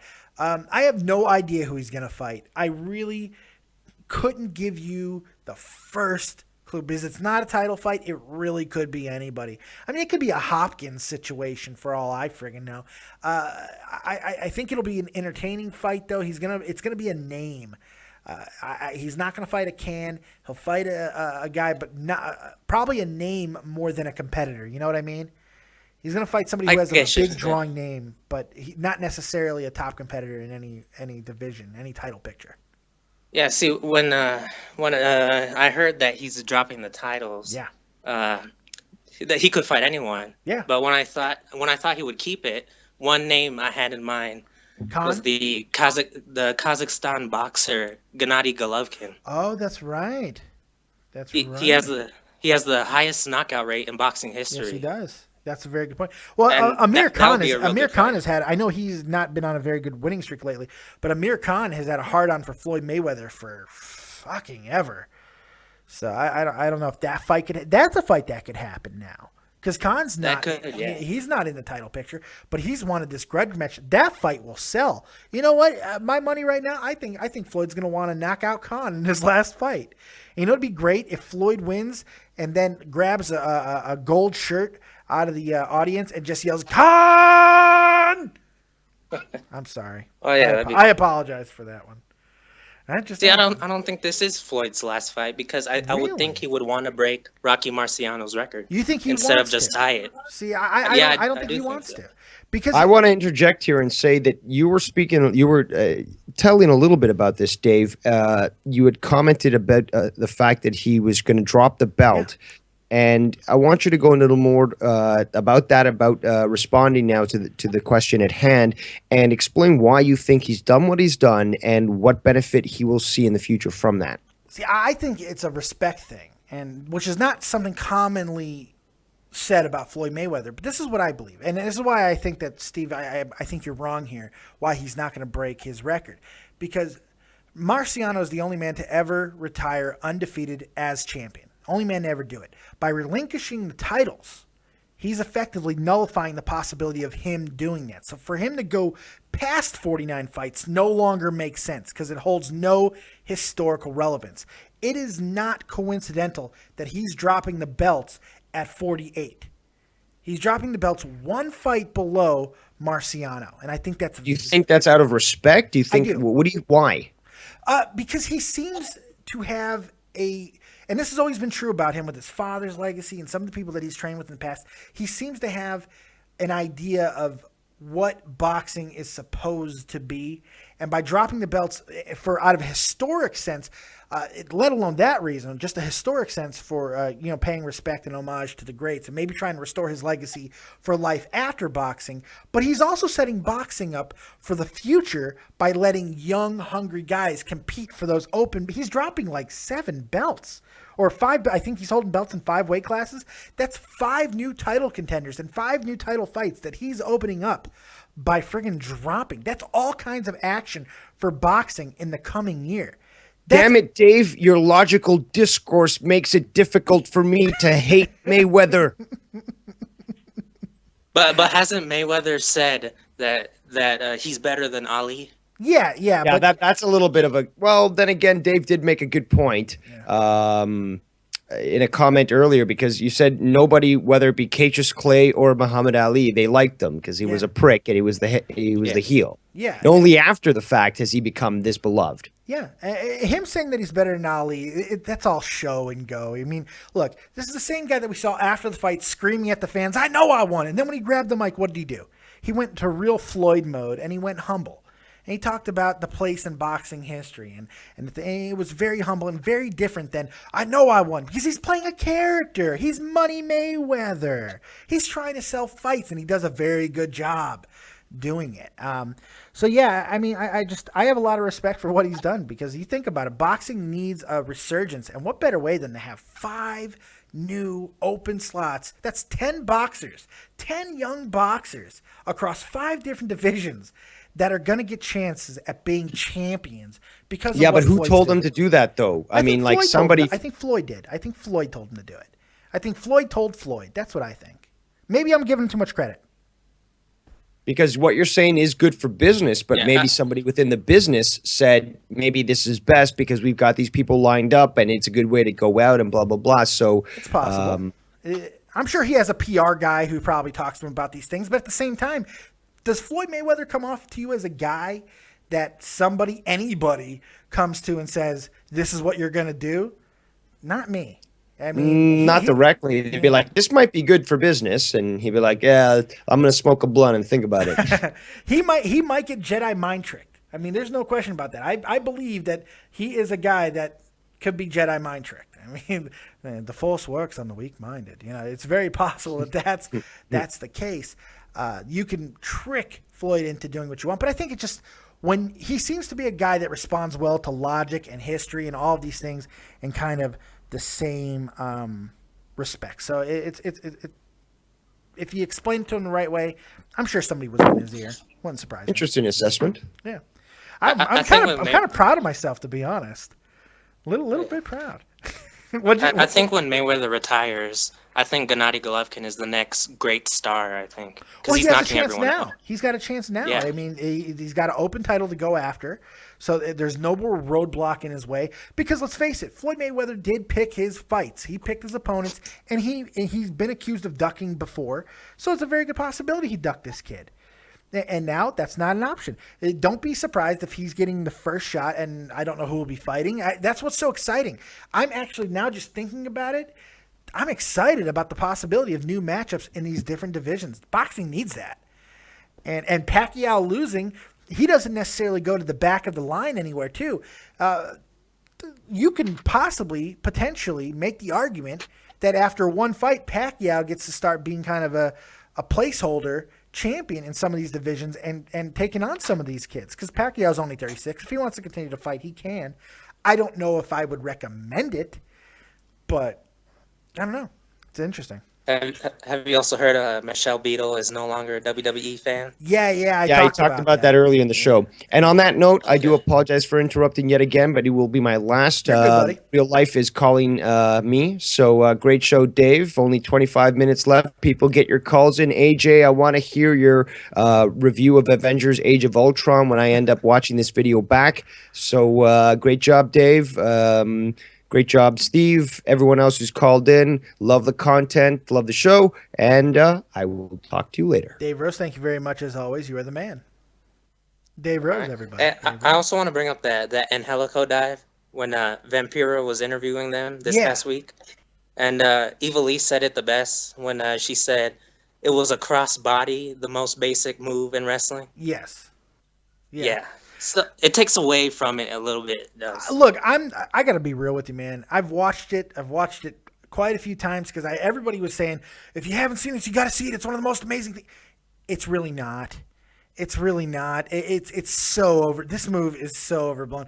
While it might be the best move Lucha's ever seen, it wasn't that amazing. It really was. The jump from the little house trailer office, whatever, that fucking guy who I got a feeling is going to end up being a vampire, by the way, because he's in a temple and it's in fucking Rodriguez's world. So he's going to end up being a vampire. Mark my words. That dive from there to the ring, when they show it from one angle, it looks like it's a really, really this epic long dive. When they show it from the other, they show just exactly how far it is, and it kind of takes away from it. And it is really a crossbody. I mean, it really is all it is. So yeah, to me, I wasn't blown away by it. I certainly wasn't in awe like a lot of people were of it. But it's different. The spot was certainly different, something that we haven't seen in a very long time. So I'll give Lucha credit for that. I think it was innovative. I was blown away the first time I saw it. Yeah. So, hey, how come you're not accepting the Arietta trade? Oh, from you? Yeah, Because it's for terrible. Kashner. Because you seem to only want trades that I'm gonna be. You want me just to upgrade you at every friggin' position? No, I'm not doing that. No, we're not upgrading. Oh, yeah, we're you're just not- like switching. We're just switching pitchers. Yeah, that's what we're doing. I'm taking a lesser pitcher for a better pitcher. Are you insane? Hey, Kashner- Kashner's only 1-4. Yeah. He's only 1-4, but we both know what this league that we are in gives points to. Strikeouts. strikeouts. Yes, it does. Yes. And Cashner gets amazing points. He's got, what, 30, 40 points more than Arrieta right now? Come on, Yeah. buddy. Come on, buddy. What do you think of that trade that I made for Ortiz, Machado, and Samuel? You know what? I thought I got to give credit to the Detroit guy. I like the trade from both of your standpoints, to be completely honest. I thought it worked for both of you. I got what he was trying to do, and I got what you did. You saw an opportunity that you were getting a lot of good players. He was getting depth, and he was rebuilding his team. And I think he's winning. He's winning. He's had a really good week. So I think it was pretty good by both of you, to be completely honest. Yeah, because he definitely needs that pitching. Yeah. Since he barely has any pitching. He had nothing. And the reality is pitching is obviously more coveted in our league. And that's my fault. I didn't check it out. I didn't alter some of the things that I should have. But it is what it is. Real quick. A Cashner trade is not going to happen. You're going to have to give up more than friggin' Arrieta, buddy. You're going to have to give up more than Arrieta. Would you like Carlos Rodon? No, I don't want. No, I don't. A White Sox? You're good. All right. On that note, I'm getting rid of you. On that one, I'm getting rid of you. I'm going to finish up the show here in 20 minutes. He's going to be in in the starting rotation soon. He might be, but he's a White Sox, so he sucks. Okay. Go ahead and finish up the show. We'll keep watching it. I appreciate the call, bud. And send me a trade, and a good trade. Give me a player that'll benefit me, and we'll see, okay?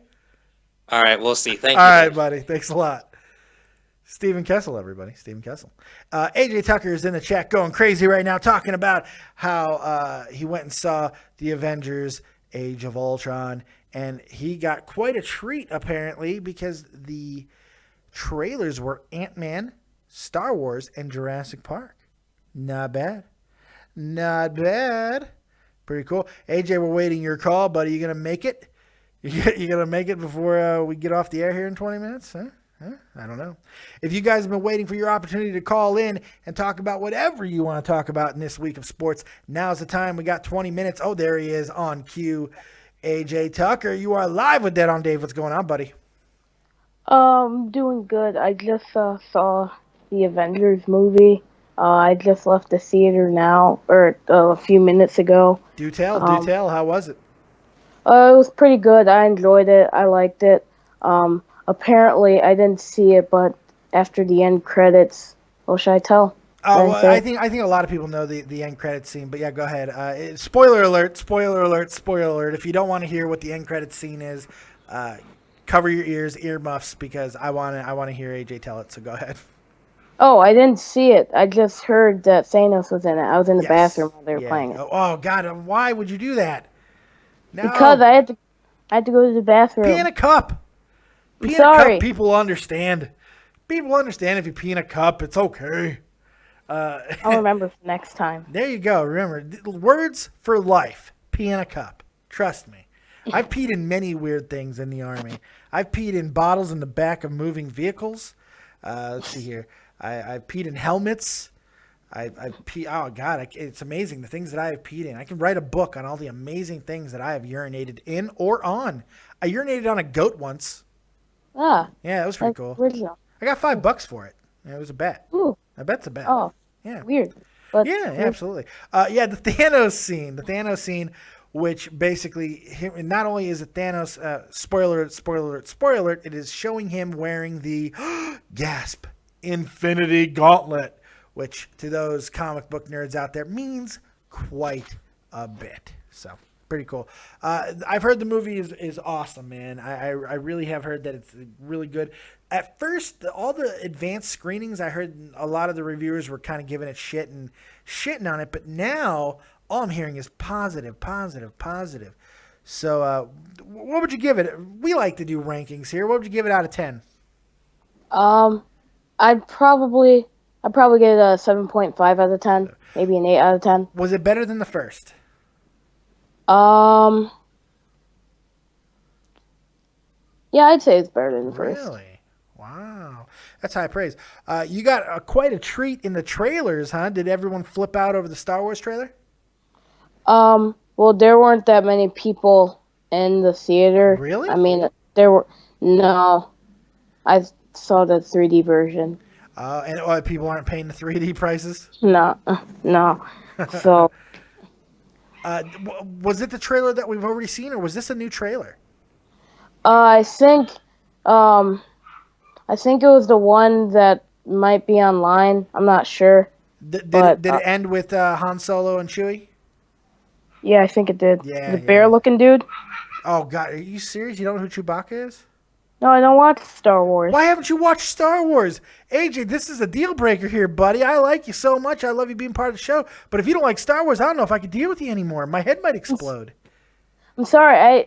I was born in 2002. I don't want. Yeah, but you know more wrestling history than most of these jamokes in the friggin' chat. And that's different, man. Why is it different? Have you even seen the Star Wars movies? No. Okay, just do me a favor. Just do, when you have time, go get the best version, the best, highest quality version possible of Episode 4. Don't bother with 1, 2, and 3. There's no point in that. It'll just ruin your experience. Go to Episode 4, A New Hope. Watch it, and then get back to me, okay, bud? And okay. It's gonna change your life, man. I am the man that I am today because of Star Wars. And I know it can mold you into an even better young man than you already are now. And I think you're pretty damn awesome. But if you don't know the ways of the Force, if you don't know the teachings of Obi-Wan Kenobi and the life lessons that you learn upon the Death Star, then I just don't know if I have hope for you long term. And damn it, I can't see another one of our youth go wrong. So. Trust me, I won't disappoint you. Now, like what you like, bud. I think you'll dig it if I'll you watch it. You got anything else, man? Well, I just want to ask you about the Ascension. Do you think that they left NXT a little too early? No, I don't think they left too early. I think the WWE gave up on the Ascension too early. The Ascension did everything they could do down in NXT. They weren't going to gain, unless they were going to split them up and try to develop them individually. The problem is they changed their gimmick, yes, in small ways, but important ways for likability and credibility within the WWE crowd. They're just too cartoony. They're just not digging it. They're too cartoony, too Road Warrior-ish, and getting them heat by having them bury the legendary teams didn't work. It was not accepted. In fact, they were booed profusely because people really felt that they were actually disrespecting these teams, and which I find it ridiculous because it's a fucking storyline. Friggin', I'm sorry, buddy. A storyline, and it's crazy to me. Now they have a team in the New Day who is legitimately over as bad guys. So, and I mean, they are really, really over. So it kind of lessens the need for the Ascension. But hopefully they will get built back and brought back into a better way. And, screw the costume, screw the makeup, put them in jeans and have them be badasses. That's all they got to be. Yeah. What do you think? Are you a fan of the Ascension? Do you think they can still do something? Yeah, I like them. When they were feuding with the New Age Outlaws, I actually thought they were going to get a push and a shot at. I actually thought they'd face the Usos for the tag belts at WrestleMania. I thought and so they weren't too. They weren't even put in the tag team title match, and they were instead Los Matadores, who haven't done crap in about a year now. They Puerto get put Rican in. bullfighters. They don't even exist. Yeah. I know, so that's stupid. It was. I agree. Well said. You got anything else, bud? No, but I will tell you this. Yeah. I will watch Star Wars Episode 4, right? Episode 4, A New Hope. Trust me, you will not be disappointed, my friend. You will go right out. You'll watch Empire Strikes Back, which is a superior movie, by the way. It's a better movie than the first. And then you'll watch Return of the Jedi and wonder why you watched it. But it's okay. Watch all three. Start with the first one, and trust me, you will not be disappointed. I know that the Force is strong with you, my young Padawan. You will be, and the cool thing is, you're going to know what that means next time we talk. Yep. Yes, I will. I have about 7 months to catch up with the Star Wars movies. I think it comes out December. Yeah, you So, got to get on the hype train. So absolutely. Yep. All right, but I appreciate the call. Great call as always, AJ. Thank you. Take it easy, buddy. AJ Tucker, everybody. So we're getting ready to close out the show here. We got about 12 minutes left. If you want to call, now is the time. Last call for alcohol, last call for love. If you would like to call in and get your last thoughts in, we'll be taking calls right up until we go switching over. Because I know that we're all going to get up in unison and click over and switch to Tommy C on Shot from the Point, because that's where we all want to be. Because hockey is amazing, and Tommy C is amazing, and his channel is amazing. So make sure once we are done here, you go over, you check him out, give him 2 minutes of your time. And if you're, even if you're not a hockey fan, even if you hate hockey, if you like good old-fashioned real man talk and no bullshit, give him 2 minutes. If you can't stick with it after that, well, at least you friggin' tried. All right, give them 2 minutes. They deserve that.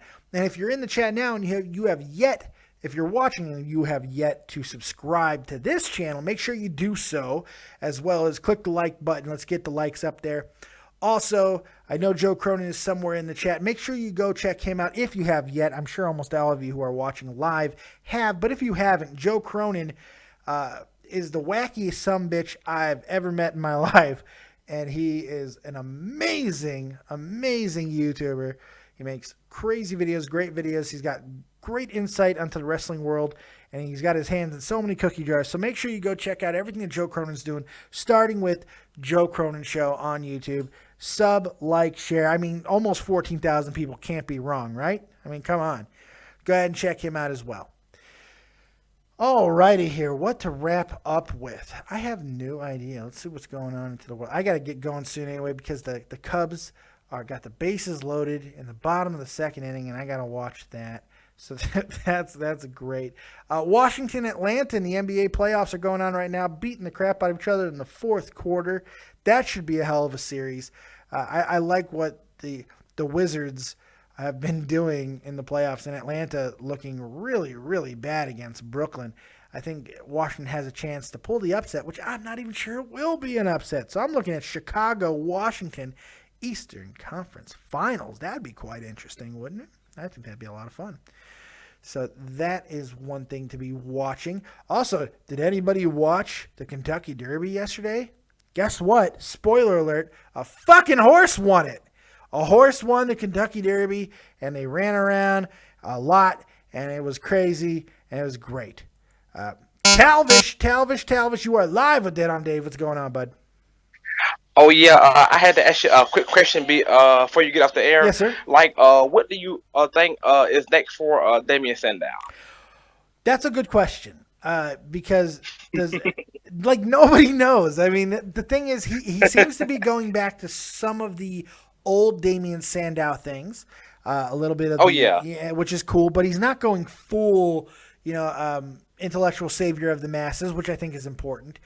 I'm not exactly sure where he's going to go. I'm thinking he's going to get some kind of push going off of what's happened to him thus far.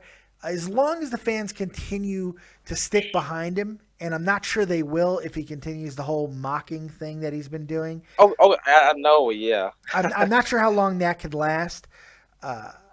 So either they push him quick and he gets over fully, because I'm not sure how over he really is. I think the people are just kind of liking, cheering Sandow at this point. I'm not sure how much they really dig the guy. So either he's going to get over really quickly here soon, or he's going to really fall into obscurity again, which would be a shame, because he's very talented. Yeah. Where would you like to see Sandow go? What's the best situation for him?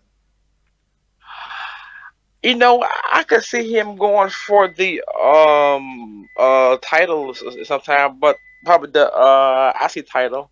Which title? One day. The IC title and the Continental Championship one day. Really? I think right now it's a very good possibility that's exactly where he goes, because, as we know, Daniel Bryan is with Daniel Bryan's injury, and they haven't stripped him of the belt yet, and they haven't made an interim champion yet, but you have to figure it's only a matter of time before, at the very least, they have an interim champion crowned. And I would love to see a tournament of some kind, and there are guys that you could put in there right away. I don't know if Bad News Barrett necessarily has to be in that mix, because him winning the King of the Ring, you can kind of already elevate him into the upper echelons of the main card and get him into the title picture if you wanted to. But there's a bunch of guys right now that could really benefit from being in that Intercontinental picture chase. Exactly. The two guys right off the top of my head, Neville and Sandow. Holy crap. Exactly. Ding, exactly. ding, ding, friggin' dings. Give this man a cigar. I think that could be quite amazing. Oh yeah, I know that'll be pretty interesting. But that's pretty much all I had, Dave. I'm gonna go ahead and talk to you later, buddy. All right? Yeah. Hey, did you enjoy the show today? Oh yes, sir, definitely. I appreciate that. Good man, good man. I love when you call in. We don't hear from you enough anymore, Mr. Talvish. So I appreciate the call, and thank you for all the support as always, my friend. Okay, all right. So you have a good day. You too, buddy. Take it easy. Talvish, everybody. So we're down to the nitty gritty. We got 7 minutes left here. We're gonna wrap it up pretty soon. It's been a pretty good episode, I would say. If we hit everything, I think we've talked about the championship fight last night between Mayweather and Pacquiao being a little bitch and complaining about my shoulder, and Mayweather basically doing what's best for business, for boxing in a lot of ways. So we covered that. We've covered the NHL playoffs pretty well. Tommy C, he joined us. He was great, so thank you to him.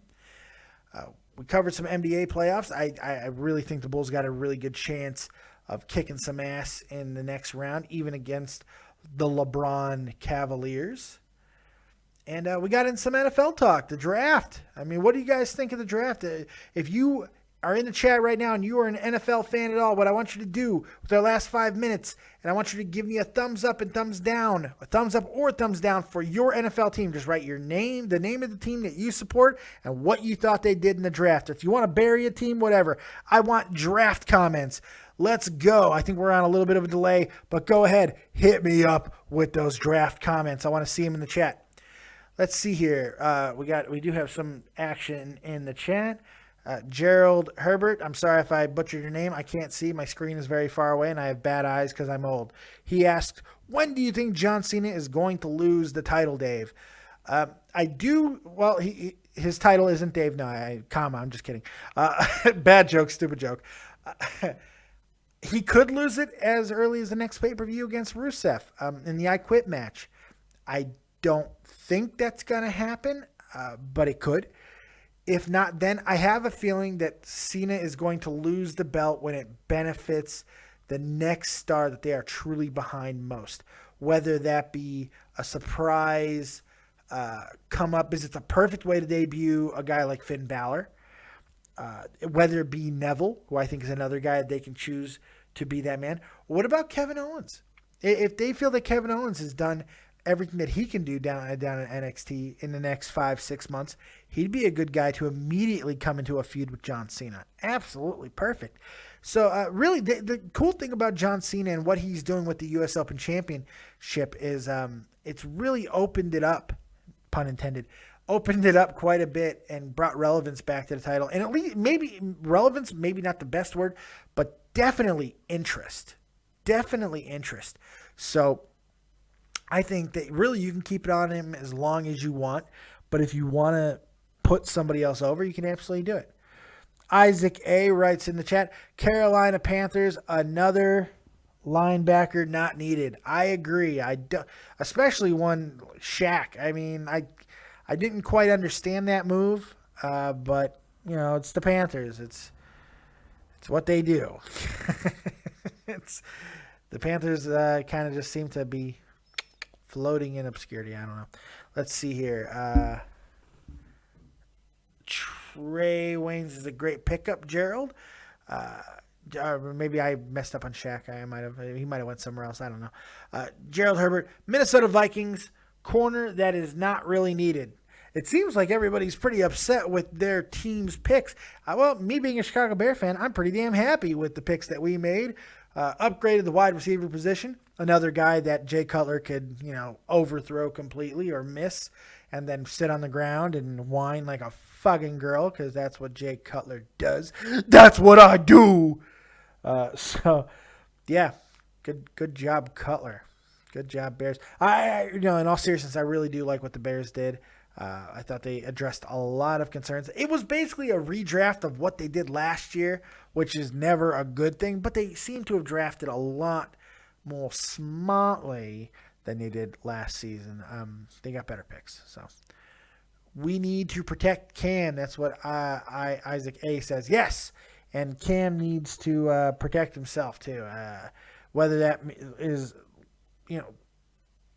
I know he's huge and stuff, but when you get hit as much as you do, it's gonna hurt. Dark Angel 595 writes, the Bears did good. I think the Broncos, what the fuck? Yes, I agree. What the fuck, Broncos? Pittsburgh boy Steelers, good things are coming from Dupree. Very possible. Talvish writes, my fantasy matchup is Owens versus Lesnar. That would be pretty awesome to see, I gotta admit. And Isaac, no, I'm sorry. Big-eyed something 5'6", I can't read.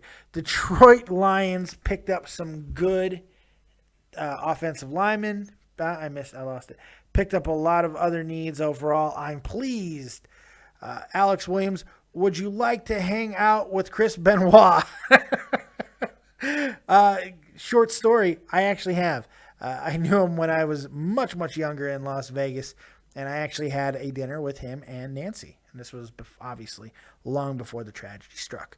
So I really appreciate what a story to end on, right? I'm about to get off the show here, and that's what I end with. Teaser for next time.